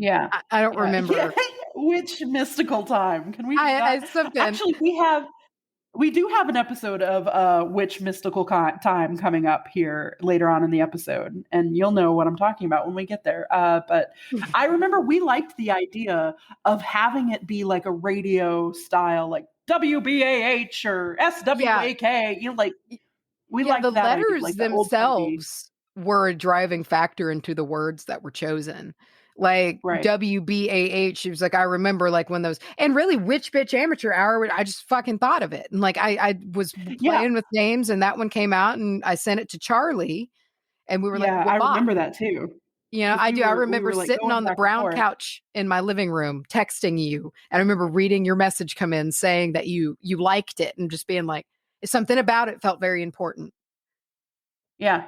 Yeah. And it's crazy that you remember that because I remember getting that message from you and it was a voice message. And you said, dude, what about just like Witch Bitch Amateur Hour? And I remember being like, that's the one. Yeah. There it is. It just felt good. And then like WBAH was that we kind of WBAH and it just felt really good. It had that radio feel like WBAH, like you were saying. It just felt good. So let's see. Let me see. Emily wants to know if traveling back through time, through our spiritual path, what were some faux pas that we made that can now be teachable moments for others? Oh, there's several. And I feel like we touch on these somewhat routinely, depending on different ones. Yeah. But of course, especially the earlier episodes. Yeah. Yeah. But like, you know, like not like switching away of like uses of other things for smoke cleansing, for one Yes. thing, not using certain words that belong to closed practices, Right. and also just not being quite as playful and just slinging cultural information around. It was something I was definitely a lot Right. more just comfortable with because I just didn't understand, you know? Right. And so that's a big part of it. Like, I do feel like I was a bit more comfortable just being like cherry picking things and not giving them their due explanation or due respect and things like that. And I think that's the big word. The biggest faux pas would just be accidental disrespect. Um, Right. and Yeah. it's unavoidable, Accidental all the unfortunately, same. Yeah. with any newness, with any new thing, there's going to be accidents that happen. And, anytime you're And doing still some do sort of happen. communication, accidental Yeah. disrespect is going to happen. And in communication, it just does. So And I yeah, mean, probably frankly, that. we kind of opened ourselves up to it for being this like, learn with us. Like, this is a part Yeah. that a lot of people do have to learn. And if you're learning with us, you might just watch us make that mistake. And I imagine we've been the source for maybe a lot of people to be like, well, hold on, wait, why shouldn't I just be like, I'm going to go smudge? Like, Yeah. Yeah. Once you get to through be all like, of the maybe episodes in which we say that. in which, yeah. Oh my God, I forget which one it was. But I I don't remember I remember. went It back was and I like a listened to myself bunch. say that so many times. And every time I was like, fuck, dude. And of course I didn't know. Yeah, I no. wasn't trying to hurt anybody, but at the same time, it's you do see how much you grow. Yeah. Um, let's see. Does the term baby witch make you want to hurl? Yes. Really? Hurl is a strong I've word. seen. It just Okay. kind of it's not enough for me to like ever care, like say any, but it is one of those things where it's like I just don't Gonna roll I your eyes don't a little. I don't get the term, and Yeah. I feel like it's a bit See, othering. and that's interesting to me because I've seen a polarization between people who fucking hate baby witch. I don't have a problem with it. Like I know we're not Yeah. babies, but Yeah. I I guess guess it's new witch. yeah, I don't know. I feel like there's nothing wrong with it. I just wouldn't use that word, and I guess that's really Sure. that's the word that's it. And also it just got fucking it. I got a bad taste in my mouth from like the get go. Cause like it came around, like that term really blew up when like the whole fucking stupid, I don't know why anyone ever talked about it. I don't know how it spread. I don't know how it was shared and how people thought it was a big, the Oh whole hexing the moon God. thing. And it was Yeah, like I knew all of that's where these you were going. baby witches think they can, and it's like that ruined Right. it for me. And so it's like that's the core It issue is. is when I see baby witch, I'm like, oh God, that fucking TikTok Yeah. goddamn piece of shit trend. And it makes me so irritated. It is othering, I think, like you said. Yeah, I because think you're a witch. because You don't have to be, yeah, you can be learning. You're a witch in training. You're learning like all of us. We're all learning. You should always be a baby witch. You should always have that mentality, but just I feel like it is considering yourself lesser, which can be a bit intimidating. It can make moving forward and also it could be intimidating to approach people who know more. Like it puts you down like a hierarchy, in a sense, which yeah, I don't think is yeah, always necessary. You should be okay with approaching your people at your local metaphysical store that work there. They want to talk to you and help you. And I just feel like sometimes like subconsciously equating yourself to a child might mean that you might be a burden to approach like what you right. consider to be an authority figure. Yeah, and there is something that is admittedly, even as somebody who doesn't necessarily have a huge problem with the term, there's something a little creepy to me about infantilizing things when they don't necessarily need to be. Baby this and baby that is a little. Baby It's a little spice. city to me. Baby spice. Yeah. How do you feel about couples that call each other baby? It's very Like normal. I like mean, you'll hear a dude be like, "Hey," well, see, the thing is it's like I don't mind being called like, if somebody's like, "Hey, baby, can you come over here and do this?" I don't mind it, but me saying baby and not babe to someone makes me feel icky. yeah, I personally have never called a partner a pet name You're not a ever. You're not a pet ever in name. my life. Yeah, And you're not a pet name. I don't have anything wrong with them like at all. Like, I think it's nice to hear people use them. They just don't come out of my mouth. They never have. Yeah. And I've never been able to make it happen. And so it's like my partners have always just been their names, you know? But yeah, there is something different from baby to babe. Baby It's the same difference. And it's like, this is like, can you hear me stopping before I say it? It's like something about it's weird. Yeah. But like, it's different because like this is just a whole different avenue. But it's like, even when you hear people say like my dad versus my daddy, you know, it's like for some reason, the addition of the E at the end just makes it different, you know, babe, dad, baby, daddy. Oh, I don't know what it is. Oh, my daddy. You know what? And when you're a child, that is fine. Sure. Yeah, no, have you ever heard 100%, sure. Well, and I mean, well, also, and even my mom calls Papa. I was gonna say, say, you know, she's like, "Oh, Daddy does this," and it's like that's different too. Still, well, I think that it's in the sexual term. It's also that maybe, sometimes it's questionable for me personally, but everybody's got their thing. I'm not trying to kink shame. Like daddy, comma, who is your like that? Yes, but yes, okay, I got it. I mean, honestly, whatever. That bothers me a lot less than that bothers me a lot less. That actually doesn't bother me at all. Because I listen. I have friends who have said that is a thing for them, and I'm like, okay, fine, whatever. Oh, it's fine. I don't care. I physically can't use whatever words you want. Yeah. However, it is weird for me having a dad that I also sometimes be like, hey, daddy, what are you doing today? Like, because I'll use it. Yeah, well, I think that's great. Maybe is it a Southern thing? If you're, I don't know, if you're calling your actual dad daddy, I don't have a problem with it. Well, I mean, okay, but is it different? Is it different if it's in like a less relaxed format? If you're like calling them and, you know, they answer the phone, you're like, hello, daddy. You're like, that's weird. That's a little weird. Yeah, no, but daddy, it's fine. But like, I don't know why. I don't know. It's mainly, and it's once again, it's me. It's the same thing with like the pet names. I don't have a problem with pet names. I have a problem with me saying them. And the thought of me like calling a partner of mine daddy, dude, I can't, my throat closes up. I can't even croak it out. So it's like, that's really what I'm answering this from my own perspective and I can't do it. I can't. Can we hide a camera?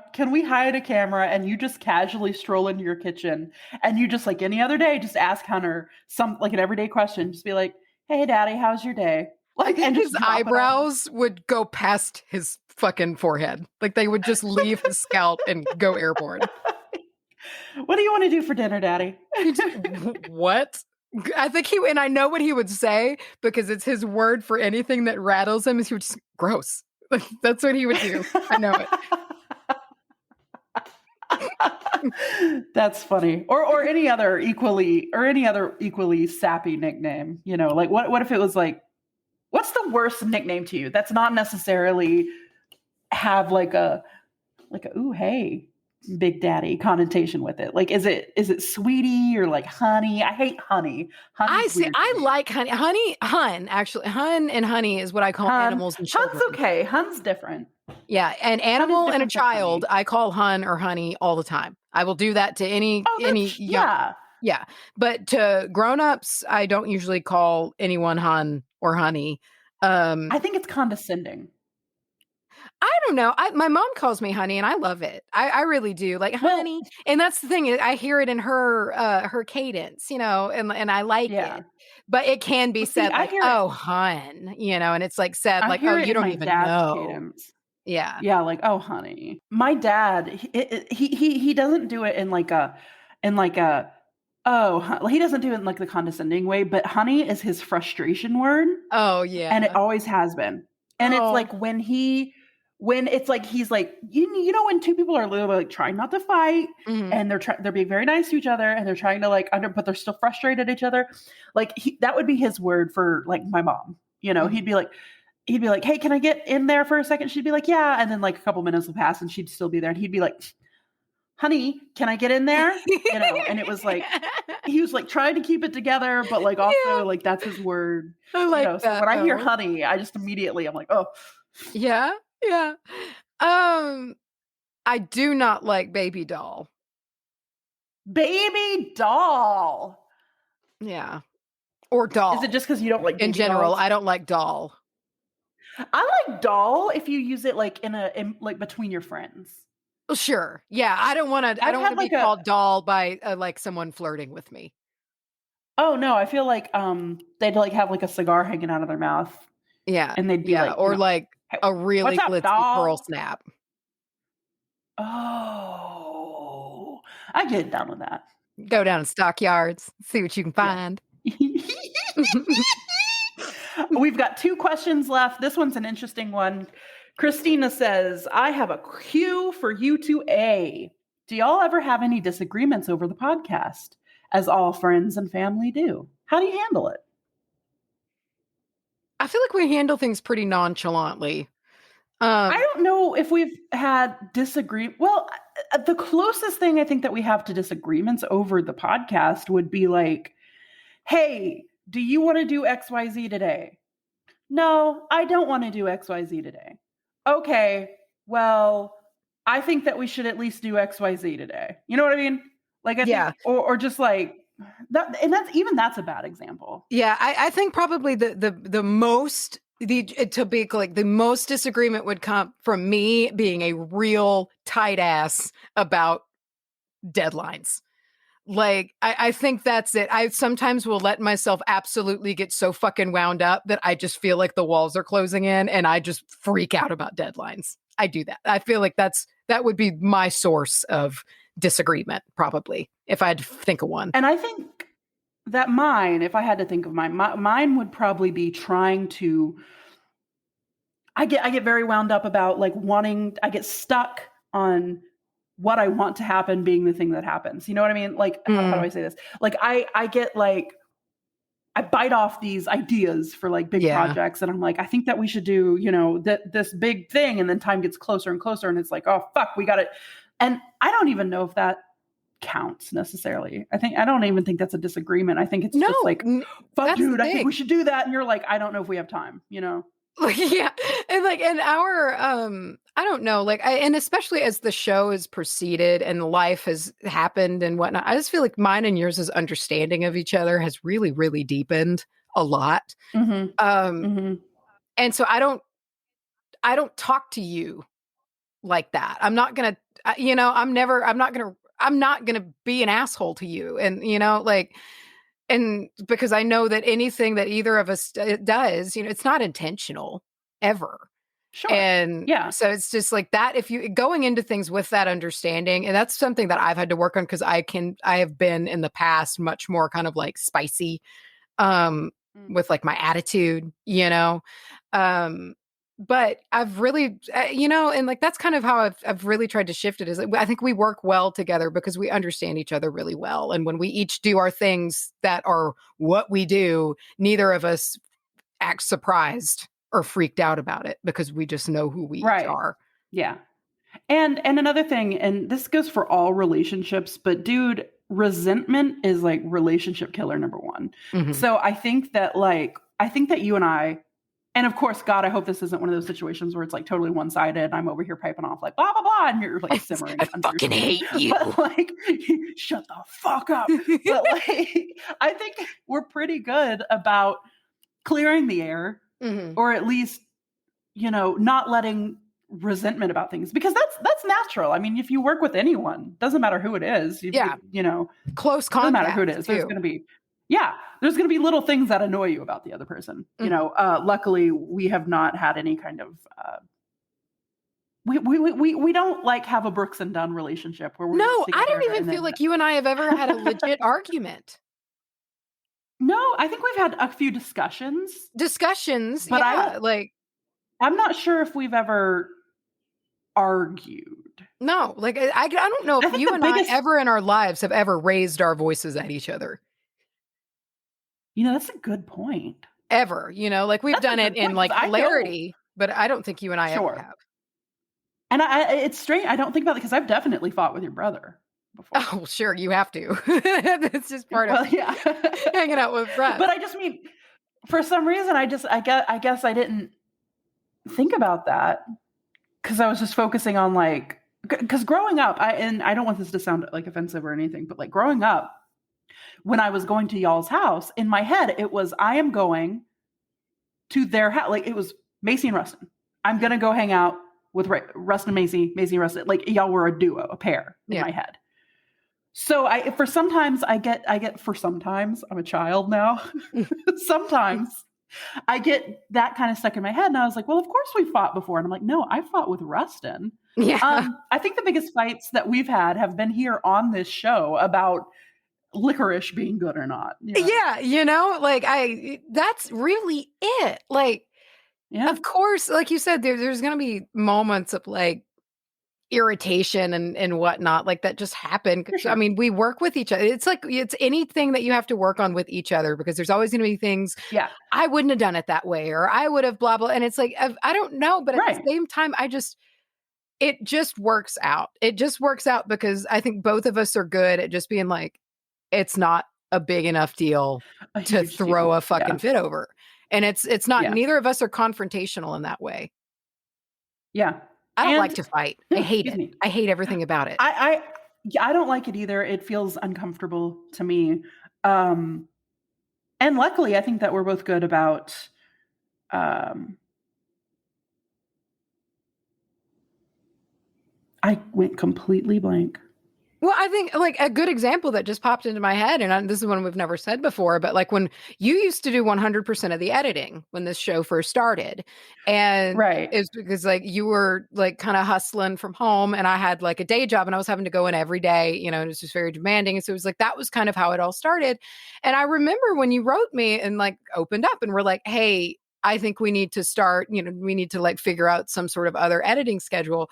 And that was something that I feel like could have gone south in some other situations, but it didn't, you know? And it was just like, then right after that, we switched to every other week, alternating. And we've been there ever since. And it got me back on track. It made me think of what I was thinking. I was like, we're both good at, I think, seeing things from all the perspectives and, and also not needing to be like the face of WBAH. You know what I mean? Like, I don't think either of us has like a secret desire to be like, I want to take over this thing. Because I think we both know that it would crash and burn without the other one. It's God, can you imagine? Purely, it is like a conjoined twin. Oh yeah. And while there are podcasts that I think you and I could do separately by ourselves. This one's not one. And do great at. This is not the one. This is never going to be the one, you know? And I've had really dark thoughts before. I'm like, dude, what if one of us like died? I know. I've thought about it too, like, dude. It's terrible. Like what happens? What do we know? Push on. I don't want to think about it, but and moving on from that, because that sucks. So our last one comes from Claire T. Claire says, do you have any further advice on making your own way through the world? It doesn't have to be witchy per se, but I am so sick of the 9-to-5, 40-hour-a-week BS, and I want to have more freedom with my life or in my life as well as financially. I always look up to you both for having the strength and talent to make your own content your full-time job. That's a fun question. This is a question I'm really passionate about. Yeah, same. And it's hard to just not immediately rip into it. I want to say from my end, things that I'm going to say anyway, is coming from my very unique perspective on this and relationship to what happened. And I do want to say that I think that you and I were a pretty, we're not an everyday case. I think that a lot of people have to hustle a lot harder. I think that, and I'm not saying like, oh, we were just better, so we did better. That's not what I mean.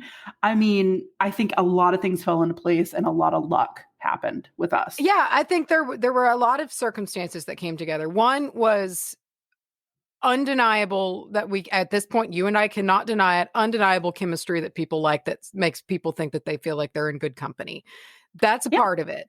Also, right at the crest of the, like right before the crest of the podcast wave was when we started, which helped.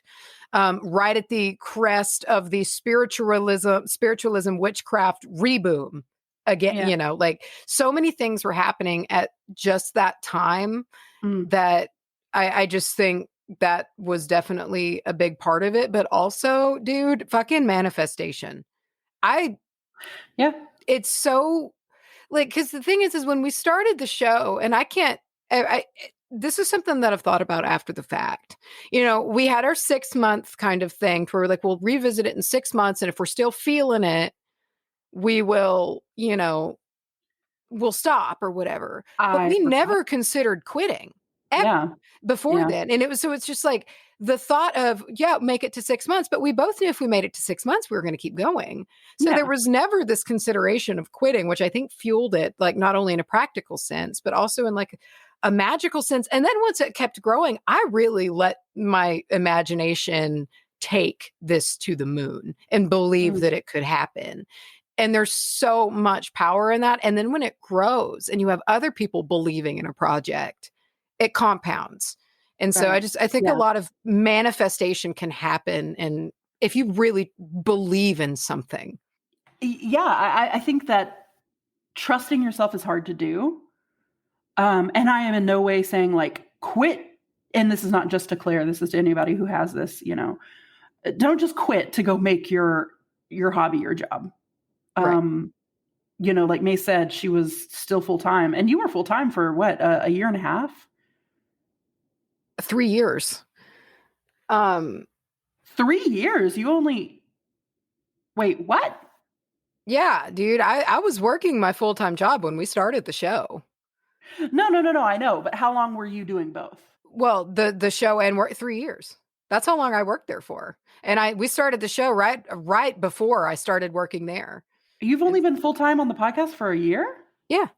Oh shit, dog. Yeah. See, this is what I mean. Time doesn't make sense. I know, it's weird. Yeah, no, it was in 2021 that I went full time. Yeah, so I mean, it took a long time, and that was also my own personal goals. Like I wanted to have a bunch of money in savings. I wanted to make sure that certain things were paid off. Like but I wanted to feel confident when I trust fell that it wasn't necessarily I was planning for failure. I was just planning for success and knowing that it's not always going to go exactly as planned. Right. Like I just want to make sure I've got every shot that I can give at this thing.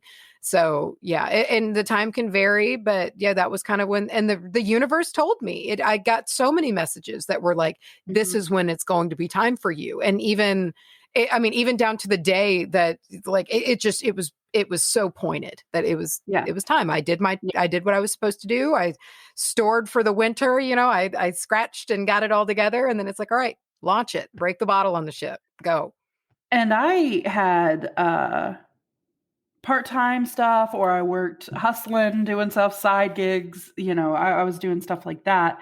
So I had a pretty choice situation to kind of pick which days I wanted to do what. And I could kind of choose when to do, things like that. But which was really important for getting the show off the ground. Right. For sure. Yeah. Because you did a lot of that starting work. Well, it also would have been so much harder if we both were 40-hour a week doing stuff. Yeah, exactly. Sure, that's what I mean. We probably would have done it. You know what I mean? But having that choice, that option of like, you know what? I can work this weekend, but Tuesday I'm going to edit the show or whatever, So if you have the ability to do that, that's another plus. But I don't know. I think that some of it just has to be blind trust. And that's so fucking scary. It is. And there's something that I've been like, I don't think that the universe rewards us for we have to meet it halfway. Like in order to like manifest things and to make things happen, you've got to meet it halfway and put the work in and fight for it. And I just kind of feel like I call it a trust fall with the universe, and it was something like when I quit, I feel like all I do is talk about quitting different jobs. But like the job that was really, really, really intense before I went to the last one I was at that for so long, I had looked for 6 months to try to find a job, and I'd looked everywhere, and it was just, I was in hell there. It was awful. And I did that rune reading that was just like, you need to just cut it now. and it'll Yeah. be okay. And I did the next fucking day. And within a week, I wound up where I was supposed to be, to get me to where I needed to be to go do this full time. It all fell into place, but it was only when I cut the ties and was like, all right, I'm going to listen to you. I'm going to listen to you. This is so stupid. I don't have a backup. I don't have another source of income, but I'm going to listen to you. And within a week, after 6 months, it was like, boom, the perfect opportunity. Right. And that has happened to me about 3 times now, to where that is so clearly a result of me not only like fighting for it, but being like, I'm listening. Okay, I will Yeah. do what you say. And Yeah. when I do and show that I believe is when things happen. It's interesting. I think a big part of it is also passion. Yeah. I think that you and me, Mace, I know that we've had discussions before about whole like business plan ideas that, outside of the podcast or way before the podcast. And, oh, you know what, you could do this. You could open up an Airbnb, I don't know, whatever, just little business Mhm. ideas that like, sure, might work in theory, but like, that wasn't what we were risking stuff for. That's not what we were Right. changing our whole situation. We only did that when there was something that we thought would we could carry through with our passion about it. Mhm. So if it's like, hey, I don't like my job, I want to quit so I can go do this other thing that like is better, sure, but like it's not necessarily what I want to be doing. Like, sure, like put yourself in a better situation, of course, but like I don't know. I think whatever you're passionate about, like whatever that thing is that you can talk about for just hours and you can just get the little twinkle in your eye about, figure out how to monetize that. Well, and it compounds. And that's the beauty of passion, is because it's like when you start, because there's different avenues. Like, for an example, like there's this podcast, Right. and it provides income for you and I. And this podcast has helped me get into yoga, which is in turn going to turn into a side business. And through all of Right. this, you have learned about things like Reiki, Right. and like to where you could eventually turn that into a side. And so it's just, it compounds. And when you find something you're passionate about, you're going to keep learning about it. And that's going to mean you're going Yeah. to get new skills, which is going to be able to expand your ability to support yourself. Because at the end of the day, that's what it's all about. Like, it's a scary, I remember when the first days when I was like, I am unemployed in that Mhm. sense, like in the traditional sense, like I was like, I have no benefits in that sense. Like, I don't have a 401k, like it was Yeah. really, you feel unowned, like you're just off in Yeah. the abyss. And it was an interesting feeling to It's feel that. on one hand incredibly liberating and exciting, but on the other hand, so scary Yeah. because you're like, dude, I don't necessarily have and I'm not saying this was I'm just saying as an example, I might not have insurance right Yeah. now, or what am I going to do for retirement? Like, how do I figure that out? Mhm. Like, Mhm. and there is a certain comfort that comes in having a 9 to 5 to take care of that stuff for you. But your mental health is more important, Yeah, and and especially if the opportunity is presenting itself and it's yeah, looking like, because I'm very cautious when it comes to money. I have always been pretty good with it and pretty cautious with it. I have a healthy yeah, respect for money. I've seen what it can do to people, and I don't like that. I don't like what it can do to people. But I also understand its importance in fucking survival. So yeah, I just think, when something shows that it has legs and it starts to show that it has legs that it could stand on, like, you shift your support, and like, again, like I was working full time and I was working on the podcast. And I mean, yeah, I admittedly, I did probably stop being as good at my day job because my passion for this project just was pulling my gaze this dude, way. It's where I wanted to look. I I think being good at your job is such an overrated piece of shit thing. Like, unless your job is that thing that you're doing for yourself that you love and you're working for something else, don't feel pressure to be good at your Dude, I was pressured every day to be exceptional at my job. And I and couldn't and maintain that it anymore. what a walking ulcer you just became. I did. I actually, I absolutely did. I mean, that was You when I remember? first started dealing with anxiety for the first time in my life. You remember when in the AI story you just swelled up a stress I got a lump? stress bump. Yeah. Yeah. But it was great. And it was the opportunity I was supposed to have. And I learned Yeah. so much there. And it set me up to do this, and to go.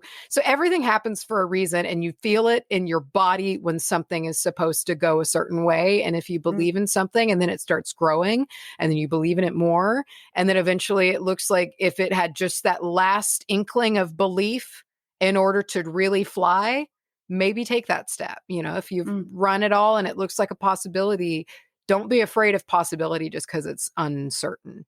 It can be something like I can't imagine now not having this life that I get to have. I really can't. It's only been a year, but I feel so fucking privileged every day. Like today I woke up, it's a Monday, and made blackberry jam for Patreon.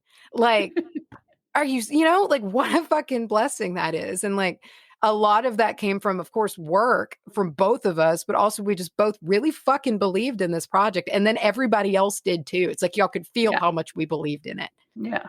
Yeah. Which is important. We're always remember people can feel when you're phony, just as much as, think about somebody who is a phony. Yeah. How does that make you feel? Yeah. You know that feeling. So yeah, I think just be, what did Sam say? Be cautious and careful. Yeah, I think so. Something like that. Be careful and cautious and careful. Yeah. Yeah. Well, that is it for our little AMA here. Good questions, dudes. Yeah, these were good. These were nice, deep questions. Yeah. Deep. Now, we've got more show for you. And now, back to the dumb shit stuff.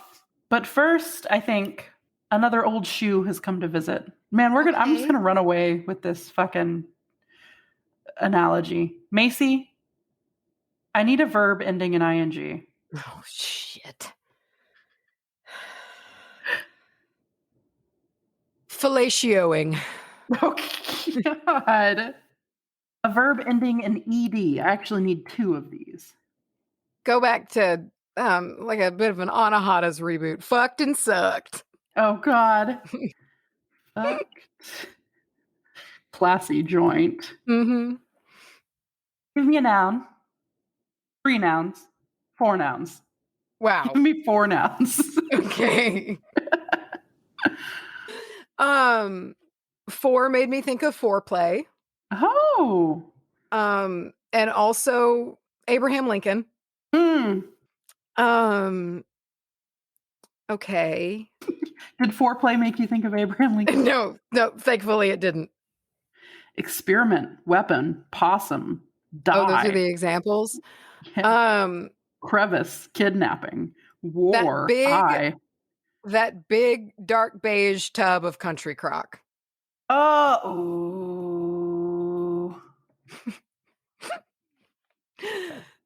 All right. Country crock. One more noun.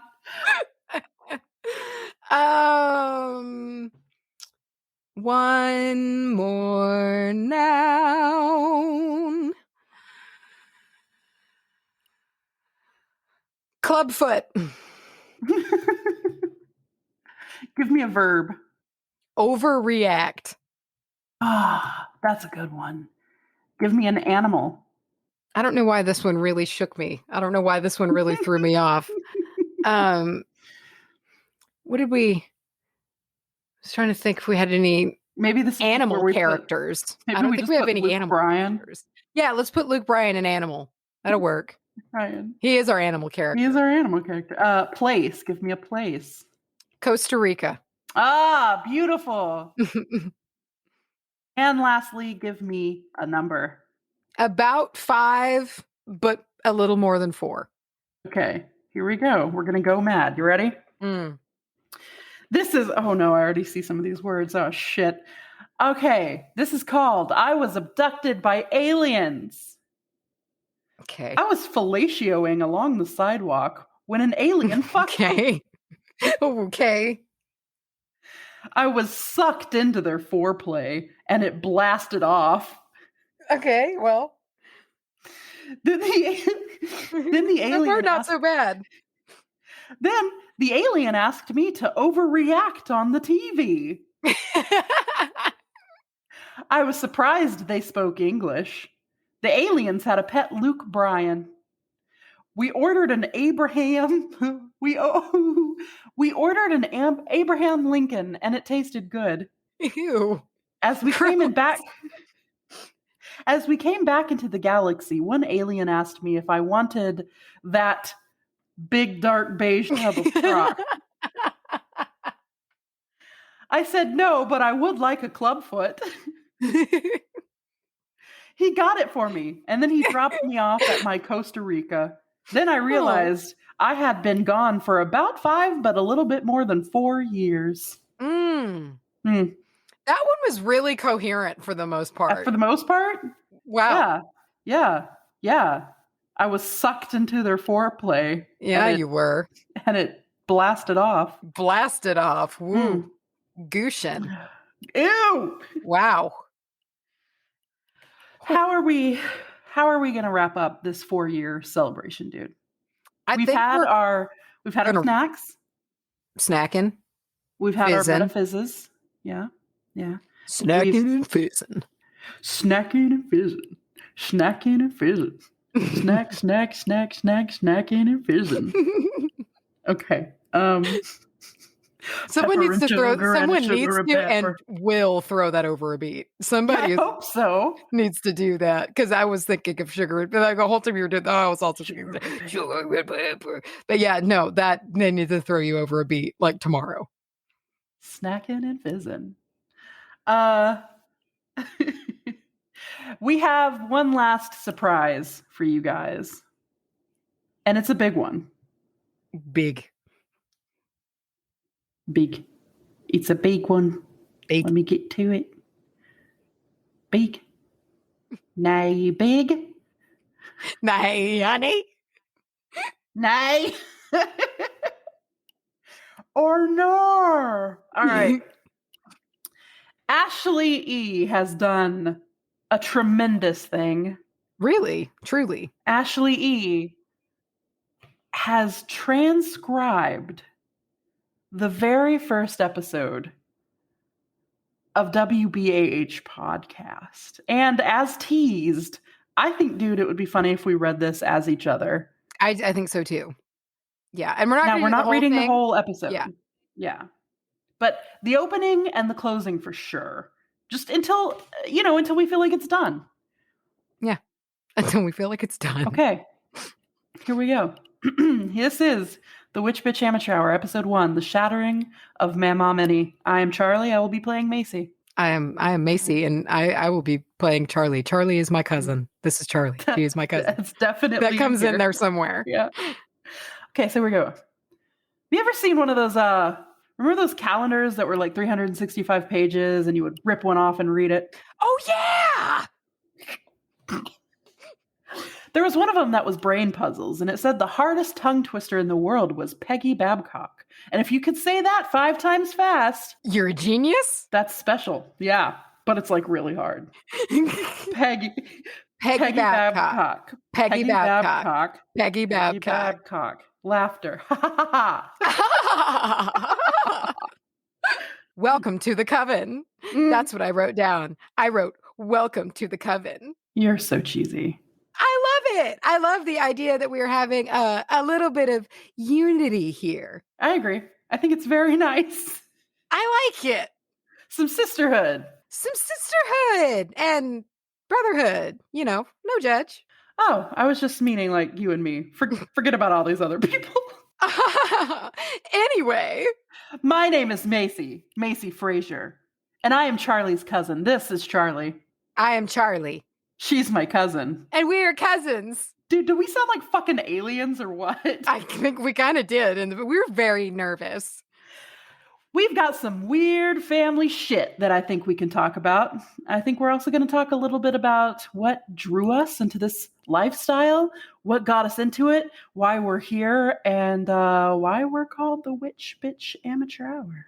I feel like most things you need to know can come from the name. Witch doesn't necessarily mean pagan. It doesn't mean Wiccan. It means lots of things.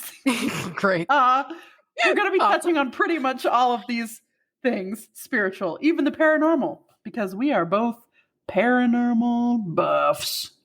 Fiends. God, And we say fucking things again, Macy.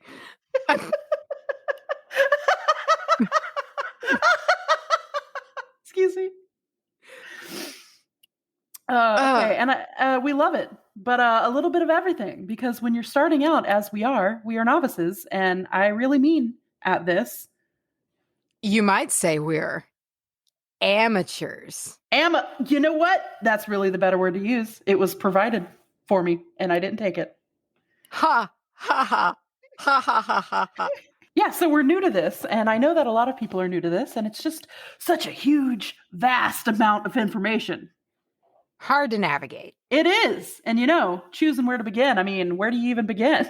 So I know that we can't be the only two people out there who are.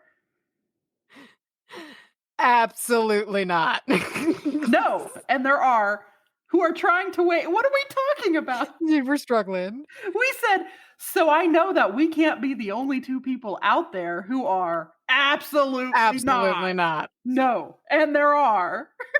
Excellent job. Quality. And also, it's hard sometimes, too, when you're getting into this, to be solitary. I, for the longest time, would consider myself solitary in my practice. I didn't have a group or like a coven to go hang out with and teach me these things. I didn't have an older figure to help me navigate. It was mostly like the internet and so many conflicting sources. Exactly. And we're going to be another one of those conflicting sources. You bet we were. Yeah, that's true too. But our goal is, just to provide some top level information, just to insert. Top shelf. Yeah. Well, no. Oh, you mean like. I mean, we're not getting into the nitty gritty. We're just kind of scraping the surface. Scraping the surface. Yeah. We're not top shelf, is what you're saying. No.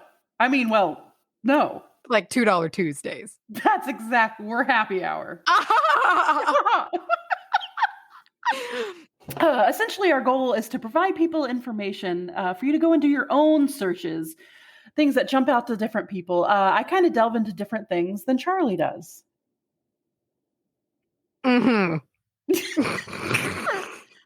She'll be bringing things that I wouldn't usually. So we're going to have a good wide swath of what we talk about and things that can hopefully jump out at you.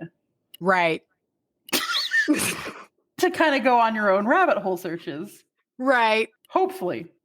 And that's what it's all about. It's finding what feels right to you, what makes sense to you. I'm sure at some point on this show, you and I are going to totally disagree. Oh, absolutely. I'm sure we're going to fight about stuff. I hope we do. I think that's healthy. Yeah, absolutely. I think it's healthy. I think it's absolutely healthy to do it because we both have a healthy dose of skepticism as well. Yeah. In different areas. Which is perfect. I mean, we're really stroking ourselves here in the beginning. Right out of the gate, man. Right in the beginning. It's there. And also not nearly enough getting to the point. No. We're nowhere to the point at all. We're just literally talking about why we're going to be great. We just want to talk and let you... What? We just want to talk and let you what's right, what's bullshit, and what you each feel. Yeah, we're pretty much your guides, but we don't have a headlamp and we didn't bring enough equipment and we've never been on the hiking trail before, but my goodness, we're going to try our best. We're going to try our best. So, I mean, what more could you want? You could want professionals. Well, then you don't listen to a podcast that had the word amateur in it. Then you go listen to the fucking professional hour. Do you realize what narcissists we are? We're literally making it everyone else's fault that it's your fault that you came to listen because we're bad. You knew we were going to be bad. We're amateurs. Is that wrong? Should we maybe not do that? I think it's just I think it's us. So listen to us. Amateurs. Talk about stuff. We got off Pinterest. And if we're wrong, screw you. Oh my God. I think that's a good opening. I think that's good for the opening. That was okay. That's everything you need to know. Yeah. Wowza. Oh, woof. Shit. Oh, Shit, dog. And I think we should read our very first rambling outro and see if it passes the test. So, our very first outro, Macy gifted me with a little a wand, not a wand, but like a fan that you made me for smoke cleansing. Yeah. And we got on talking about feathers. So here's our first outro. All right. This is beautiful. We have such a thing for feathers recently. For feathers, I know. And I actually made you this before you told me about the feathers. Really? It was before the feathers showed up. I was presented with this outrageously large, you know what? This is a goose feather. This is definitely a goose. I think it's a feather from This is a Canadian goose. What's the flying dinosaur? A pterodactyl? Only a goose could have made something this big. It's an absolute mamma jamma. I think it was a hawk. It's a goose. Look at the colors. It's a goose. What big fucking goose have you seen? They've been migrating over. How big are geese? Fucking giant and evil. Really? Yes, just pure seething evil. Well, I guess we're learning which one of us knows shit about animals and which one of us doesn't. Geese are the fucking worst. I'm not done. And so really, they will absolutely rip your face off. So we found this beautiful goose feather. Yeah, this incredible goose feather. But in all seriousness, it's almost 2 feet long. It's every bit of 20 inches, probably. It's as big as your upper body. It is. Yeah. It's like, I hold it up and it goes from my hip bones to my shoulders. Yeah. It's absurd. Here we go. We get a ding ding here for old speak. Placed at the hip, it goes to your nose. So it's an excellent smudger feather. And yes, this was just kind of a synchronicity that showed up. But there's your own now. So yes. Yes. I just have this giant urge to just do that. I don't know what you were doing. I think I was flicking it at you. I'm glad you got it out of your system. My wheeze. Oh, I guess you would have. I can't wheeze. I don't know how. You can't wheeze. No. Okay, go on. So anyway, we've had a very good hour of sharing. It's been a sharing and caring hour. You are trying so hard not to laugh, and I love it. I'm sorry. I'm so sorry. I'm trying to make it as weird as I can. This is an amateur hour, and I think part of that means that we don't know how to wrap up a show yet. I also think it's part of the amateur hour that it's not a fucking hour. No, it's never going to be an hour. It's got to be 45 minutes long, or it's got to be 2 hours, which honestly, I feel like we've stuck to. Oh yeah, for sure. If anything, it should be our goal to never let it be exactly 1 hour. We will never. Okay, we are shaking on it. Yeah. We will never let our show be an actual hour. I refuse. Because that goes against the amateur way. That would be off-brand, first of all. Inauthentic. And I had a really good time with this. I know we're recording, and I know all of this is for that, but I had a really good time. I really have. It's been. Yeah, it's been. I was like, does it count if this is back in time? It's been a therapy session. It's cathartic. Well, and it was so interesting. I love that we called our own episode interesting. I know. Yes. Immediately. First episode. You pulled a tarot card before we started the show. And one of the things that said that would help you, because you were asking about your energy for the show, it said like speech therapy, like not speech therapy, but like talk therapy. Yeah, talk therapy, like counseling type, like speaking, getting it all out. And I think that's interesting because that's what we're doing. I think that's exactly it. And if I've talked a lot in this episode, fucking not as much as me yakking away, I feel like just so much came up. I'm trying to remember next week, we're going to have another one, Yeah. and the week after that, and the week after that, hopefully. Yeah, I do. I feel like, what were you saying I do too? I don't know. Yeah, I do. I feel like this first episode is sort of an unleashing of the floodgate. Oh, yeah. Like we've said 100 times, nobody's listening to this. Yeah, I mean, it's getting our voices on. Yeah, pretty much. Yeah. We're telling a cool story. We're saying hi to our listeners who are trekking back and trying to hear how completely terrible we were when we started. Good foresight. Oh, I know. We're going to cringe. It's going to be great. It's going to be great.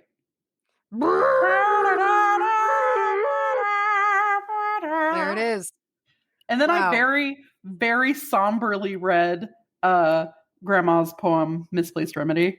Really somberly good. Very somberly. I remember I had to record it after the fact, and I was doing it in my room, and I was like up close on the mic because there was like just room noise, and I was trying to be serious, and I did this. I did probably 40 takes of this, and just every single time I was just like, the remedy is steeped in a secret. Like I just, oh God. Just went like full on just to the walls goth with it. Oh, I love it. It's great. Wow. What did you learn from looking back on our transcript of our first episode? Wow. Look at that. I've not listened to that episode in probably at least a couple years now. I think you should. I think it'll give some context to I don't know, our way of speaking. Do you think that we've improved or just gotten lazy? How do you think? I don't know. I don't know if we've improved or if we just barrel through it now and just people know what we're trying to say. Yeah, I think that we used to edit more of the, like what I'm doing right now, the like I'm thinking as I'm talking and I'm having a hard time like just getting it out. I think we used to edit a lot of that more out than we do now, but it's part of the charm, right? I think it's part of the conversation. I've come to like hearing things like that. Like one of the things I like about Last Podcast on the Left is every now and again you'll just hear a soda can crack open, or something like, and I like that. Like it makes it seem more like it's just two people talking and it's not this grand affair and there's this whole bunch of like production going into it. And there is, but like I don't want it to feel that way. I want it to feel like it's just a chat. It's not intimidating. It's not overcomplicated. Well, it's just a chat. That's always what it was supposed to be. Mm-hmm. And the thing is, if we wanted to, we could probably make a fully produced. I think we could do some really interesting stuff, especially with like the spooky sods. We could make them like some old timey suspense style, readings, and I think that would eventually be fun. But that's not what this podcast. This was never like a scripted, like situation where you feel like you're listening to like a lecture. No, I mean, hell, my dumb ass didn't even have notes for the first like 6 episodes because I was, oh God, an idiot. I got to go back and look at that part. I remember that. I remember you being like, you're being a little Mean Girls-ish. Because I was like, I have my notes and do you remember that? I remember you telling me that you were terrified of me. Yeah. Yeah. And then you just said something like, yeah, that's the usual. Wow. Yeah. I'm glad we have this transcript. We should probably go ahead and just post it. We should frame it is what we should do. Make it a little like pamphlet, little book. Put it on a shirt. The whole thing on a shirt. That's a good idea. On a pair of leggings. Yeah. Oh, I like that. Yeah. That'd be fun. That'd be cute merch. Like, sometimes like you can figure out like the all over print, like the Harry Potter map. Yeah. And just see if we could like overlay the first podcast words with some changes and put it in there. Gross. All right. Well, thank you for joining us for 4 whole years. That means we are entering our 5th year. That's a lot. Did that break you? It's a lot to think about. Yeah, that means next year, this time will be half a decade. Yeah. Wow. Putting it in those words. Shit, Yeah. dog. Yeah, bro. Half a decade. Well, I'm here for it. I don't want it to ever sound at any point when we're saying like, "Oh wow, this is hard to imagine," that it's not wanted. Yeah, It's just time flies, wow. bro. Yeah, it does. Maybe, hey, I'm excited though. I really am. You know, maybe we can keep on. We've been most outstanding podcast of the year 2 years in a row now. Yeah. Maybe we could keep it rolling. Our 5th year can be a big Oh, year. that'd be cool. You know. So now I'm excited about it. To have made it 4 years makes it feel like we are really something stable, you know, like we are a thing that people want to hear. We're a legitimate podcast now. Yeah, and we've only been able to become more and more ourselves, and people haven't dumped us yet, so that's good. It's like any relationship. You just completely we've got more comfortable. Yeah. We've let ourselves go. Yeah.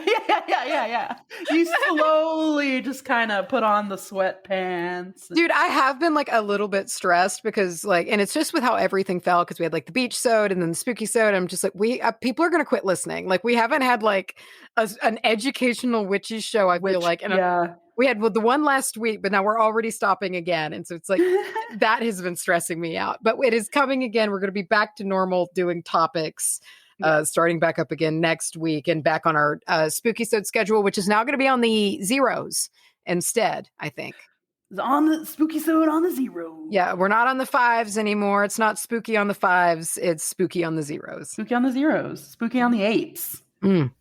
Why does Weather Channel always do that? Like weather on the 8s. Every 10 minutes, they got to show you the weather. It changes every 10 minutes. Strange fucking number. And I think it's a little frequent, but I guess it's if you'd missed it earlier, so you can catch it.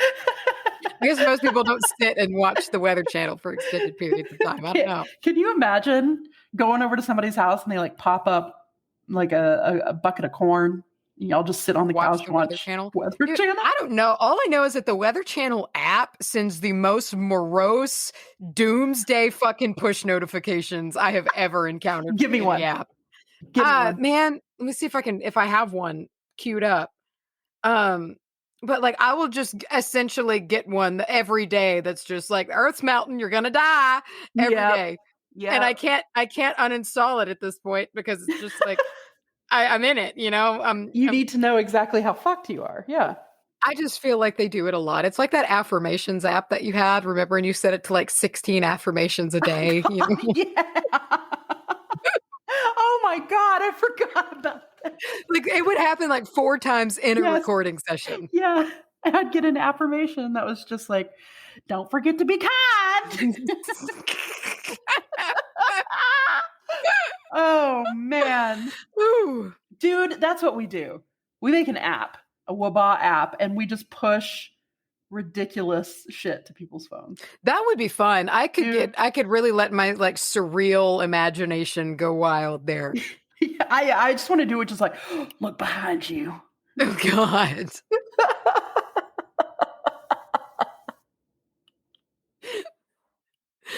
Oh, that would be fun. WBAH needs an app. Like that's something I've really been looking at, you know, talking of plans and whatnot. Like the idea of developing a hub, you know, like a forum type place that could be where like bonus episodes and bonus content is stored, you know, that's easier to navigate or anything like that would be super. Plus a forum, like place to move the coven to. And Discord is nice, but I don't like using it. I don't like using it. The layout kind of, and it's nothing really. And I know a lot of people it's just me personally. It's like, it's cluttered and it stresses me out a little bit. Let's make an old web page like from the early 2000s. No, that's what I want it to look like. And then like almost a Reddit style forum. It'll be great. Yeah, that's what I want. And it's like, and it's not the crafts, laughs, and baths setup. It's like, it's Discord in general. It's just using Discord does not come easy to me. And I think it could be a lot cleaner. Like, I just want to build something that's super simple. And it's like an old school forum that you used to find when the internet was young. And people can not worry about using the phrase spoon whore in our book. Our whole group gets shut down. Spoon whore. I forgot about the spoon whore. Yeah, well, we got a big time demerit for that because it was hate speech. I think it's hilarious. It's so ridiculous. So yeah, I would like to move everything to somewhere that's like it's our place. We can do it. And that's what we'll call it. We'll call it our place. It's our place. Wabah. Yeah. Our place. Our place. We'll get sued by that like country restaurant called Our Place. I went there once and I was like, "Can I get some tea?" And they just poured me a glass of sugar. Did they really? Yeah. Sweet. I went there once and I got the chicken fried steak and they brought me a whole new table to set it on. I bet they did because it was just so big, huh? Yeah. I ordered some mashed potatoes and the O'Reilly man himself came out and proposed to me. Wow. Our place. Yeah, they will sue us because they sound way better than us. They got lots of food. I mean, if you're going to feed me a good ass chicken fried steak on a brand new table and give me mashed potatoes while you're at it, I might pick you over us. Listen, if you give me any scrap of food, I'll pick you over anything. Like, especially, and if it's a well-made chicken fried steak, I'll roll over for that. Sure. Like, well, all right. Listen, 4 years. We're closing the book on it. Goodbye. Yeah, we did it. We did it. Pat ourselves on the back. I need to eat a food. I do too. I gotta go order food. Goodbye, everyone. Goodbye, everyone. See you next week for normal scheduled programming. Programming. That's right. You watch your fucking language. Also, we'll see you for 5 more years. 5 more, 100 years. 100 years. 5 more years. Charlye Macy. Perfect. Didn't we have that near the first episode somewhere? We did. Somewhere. Yeah. That's a callback. Hey, it's not ours. We stole it, but we're gonna get sued by like Cartoon Network or whoever. Dan Harmon. Yeah. Justin Roiland. Personally gonna write us. Shows up at our door.